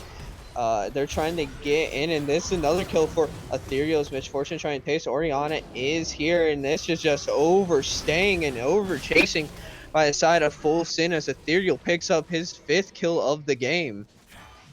Yep, and like I said, man, you give Ethereal this champion, he's able to kite super well in that fight there. Kites away the Volibear just long enough for Daydreams to come down. He's able to get the engage on, picks up that double kill early, and good rotation from the side of Fuji to heal him. And Ethereal is super strong. His Bork is already built, and it's gonna be tough to shut him down once again. Yeah, and I mean, there's just a lot of gold, like you said already. I'm complete. He's on his way to finishing Black Cleaver. Just got a lot of gold. He just got 2 kills picked up there. So yeah, he's able to almost finish Black Cleaver on this back, and game 2 was all at Full Sin's bot lane with the level advantages. Now, if you look at White Lotus, now they're the ones that are 2 levels up in the bot lane. Yeah, so it's gonna be interesting. You have to think. Oh, that's a good flash. Syndra ulti comes out. It's a 2-man shockwave, but it doesn't matter. Left hook layer picks up his first of the game, punishing the Orianna again. Yeah, and good. I mean, Left Hook Larry is trying so hard. He's definitely making an impact in this game, getting kills, moving kills over. The only question I have is, once we get into these later games, once we get into these team fights, how is he gonna be able to get? Oh my gosh. Oh my gosh, and that's just dirty from Freshburger. He's able to pull the Camille out of her hook shot, blows ulti, blows flash, and is still able to get on top of her. Yeah, and as I was saying, I mean, my question is, how is Full Send Gaming going to get to this Lucian? Yeah, and it looks like Lucian's going aggressive, and that's a lot of damage. Colin comes down. That's a solo kill on the Morgana, as Xylork isn't having as good a game as game 2 on this one, as he is 0-4, and it looks like Full Send's just slowly falling apart. Yeah, I mean, they're playing their comp extremely well. Like I said, they kind of went back to their identity of, okay, let's just protect Ethereal and let him pop off. And Ethereal is definitely up for the challenge and really taking over this game 3. Yeah, and I mean, I just don't see what's going to stop this White Lotus team, especially Ethereal, from just running through your team right now. Everyone just seems to be so far behind, except the Syndra, and the Syndra just doesn't do enough damage to kill everyone. Oh, that's a good ball delivery system. Zalistar gets the flash combo onto the Syndra. That time, Fuji's Shockwave doesn't miss with a little help from Daydreams, as it looks like a 1v2 from Ethereal here. That's a lot of damage on the Misfortune, able to chase her down. Healing used, and it looks like he's going to keep going. He's trying to kite out the volley barrier. No summoners left for him. Try and get to the wall. Morgana is there, is able to dash away. 1v2 for Ethereal. Picks up 7 kills this game and getting away. And as that fight was happening in the top lane, the Darius picks up the kill on the Camille. The Syndra goes down in the mid lane. So at this point, it's FSG is just bleeding, and they need to stop it quick, or this game is going to be over very soon. I mean, it might already be too late, as we see Ethereal miss the dash over the wall there. Yeah, I mean, they're up 8k. They're going to get this other turret top. They missed out on the Rift Herald this game. But, you know, another situation, once White Lotus gets ahead like this, they don't let their foot off the pedal. So, you know, it's going to take a lot for Full Send Gaming to turn this one around. Yeah, and I mean, the only really reliable person on the team right now is Chris, and on this Syndra, he's the only one that's been able to stay even in his lane, and I mean, Syndra just doesn't do enough on her own to be able to carry this team, and there's so much engaged that they're able to just be able to get to her so easily. Yeah, you know, let's see if they can slow this game down, and let the Camille, you know, maybe if Camille gets some more time, lets her finish her items, she can start split pushing, maybe match this Darius. Syndra might be able to blow up a target if he can get to Ethereal. That's kind of what you're looking for if you're on the side of Full Send right now. Yeah, but, you know, like you said, White Lotus just doesn't take their foot off the pedal, and that's their 5th turret this game. They're almost 10k gold up, and it's only 21 minutes. You know, Baron looks like it could be easily a threat soon. Yeah, if White Lotus takes a fight and ends up coming up ahead, I think they just turn their eyes onto the Baron and really use that buff to kind of push the game in here. Yeah, here we go. The 1v2 situation. Darius is in. The stun misses. He's turning on the Camille. It looks like 4 have shown up for this one. Ultimatum comes out. Syndra ulti goes down. He's trying to get 1 kill back onto Camille, and oh, it's close. But they're able to pick him off. Syndra, third to kill the game. But if you look on the other side of the map, everyone else is pushing this bot lane turret. So they committed a lot for Freshburger there, and they're still giving up objectives. They're still bleeding out across the map.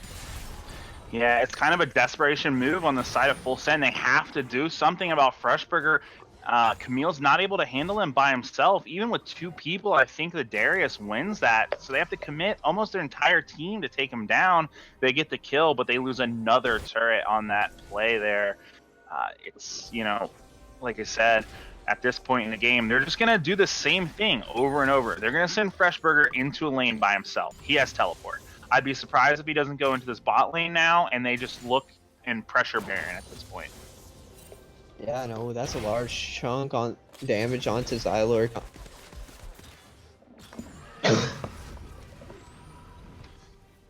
Yeah, the Orianna damage is starting to come out too.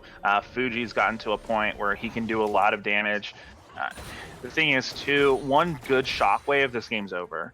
If Yeah. Fuji hits a 3-4-man shockwave, and his team's there to follow up, I think White Lotus might be able to just end the game at this point with their turrets all pushed into their base.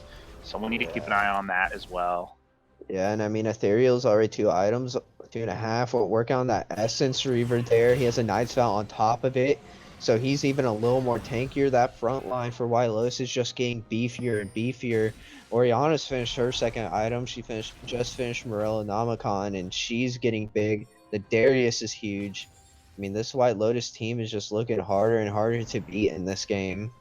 And we're in another situation where we were in game 1. They're just going to run toward this Baron and say, stop us. Do something about it. Good job by Xylork by not getting caught out there. But we're going to see a fight. It might be the last of the game. Yeah, and this might be what decides the game here. You know, a lot of pings onto the Barons. Davy Boys, while right taking a little damage, does have that Warmogs completed already. They don't have a midline priority. Someone's gotta go answer that. So I don't think White Lotus can really attempt a Baron right now. They gotta go do some wave management for themselves. Yeah, so I'm kind of surprised that they sent Freshburger into the top lane. Like I mentioned, he has this teleport by himself.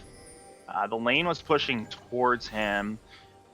He would force the Camille to stay down there. I'm not particularly sure why he went top lane in that scenario, and they might lose their first turret because of it. Yeah, as that mid lane and bot lane tier 1 are really low, and yep, there goes a turret for the side of White Lotus. They dropped their first turret this game. And I mean, they're still up 10k. They do have a commanding lead on this game, but any gold that's giving up for no reason is kind of a bad play on their part. Here we go. They see some recalls come through, and they're right onto the Baron. It doesn't look like anyone knows. They have Fuji sitting and playing guard duty outside of the Baron pit, looking for some targets.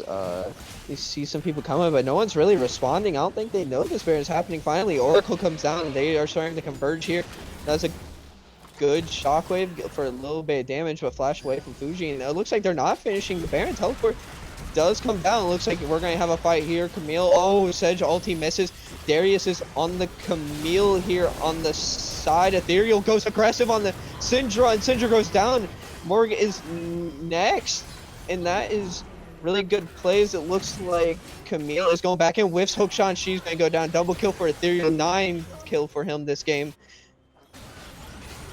Yeah, and what we saw there, I think it was just a very poor positioning on the side of left hook Larry. I don't know if they saw him in the jungle, but for some reason with Baron up down 10k, left hook Larry decided to do his red buff. And I think what happened was White Lotus spotted him in the bot lane. I think Darius got vision of him and Camille in the bot lane and just said, okay, it's a 3v4 and we have TP. Let's just start this Baron. And you kind of saw what happened after that. Yeah, and it looks like they're not going to recall yet. They're going to come out and clear the entire jungle.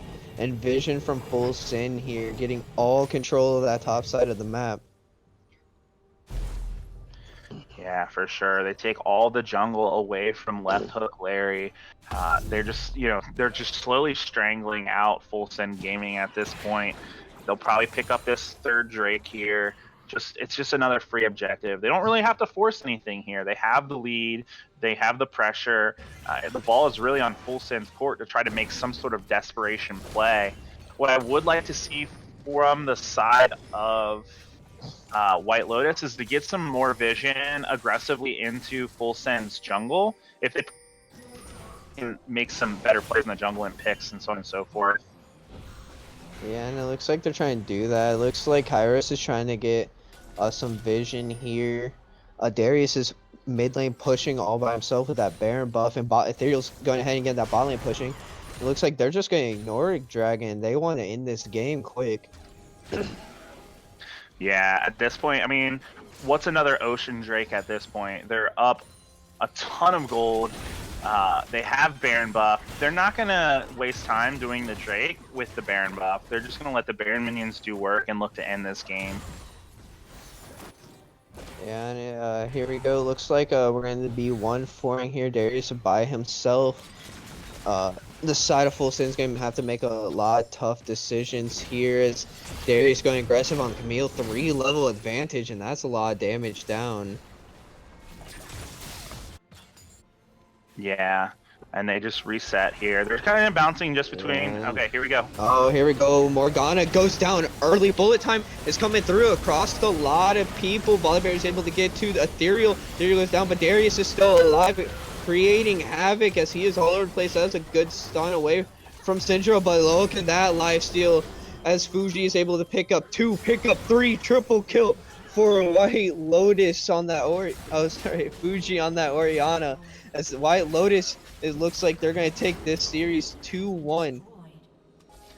Yeah, and they were able to blow up Ethereal in that fight. The problem is, at this point, there's just too many carries for the side of White Lotus. Fuji's really strong, the Darius is really strong, and then you have a big old beefy Alistar just booting everybody around, and Kairos didn't take any damage.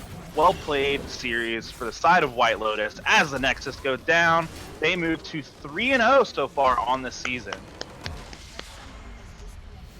Yeah, it's a pretty good game for White Lotus. You know, game 1 was heavily in their favor, and in game 2 it seemed like they slipped. Maybe they were trying something new because they felt like they handled game 1 so well. And caught them slipping and was able to take advantage and shove back some in that game 2.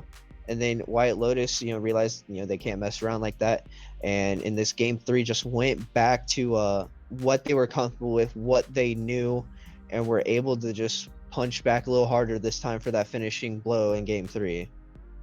Yeah, I want to say good job from Full Sin Gaming. After that game 1, being able to bounce back like that shows a lot of resolve and shows how good of a team they can be.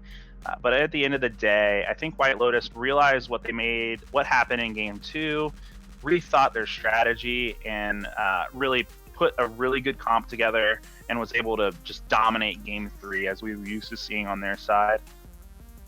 All right. Let's see if we can get an interview in. It looks like Ethereal already left. I think maybe we can get Freshburger in here.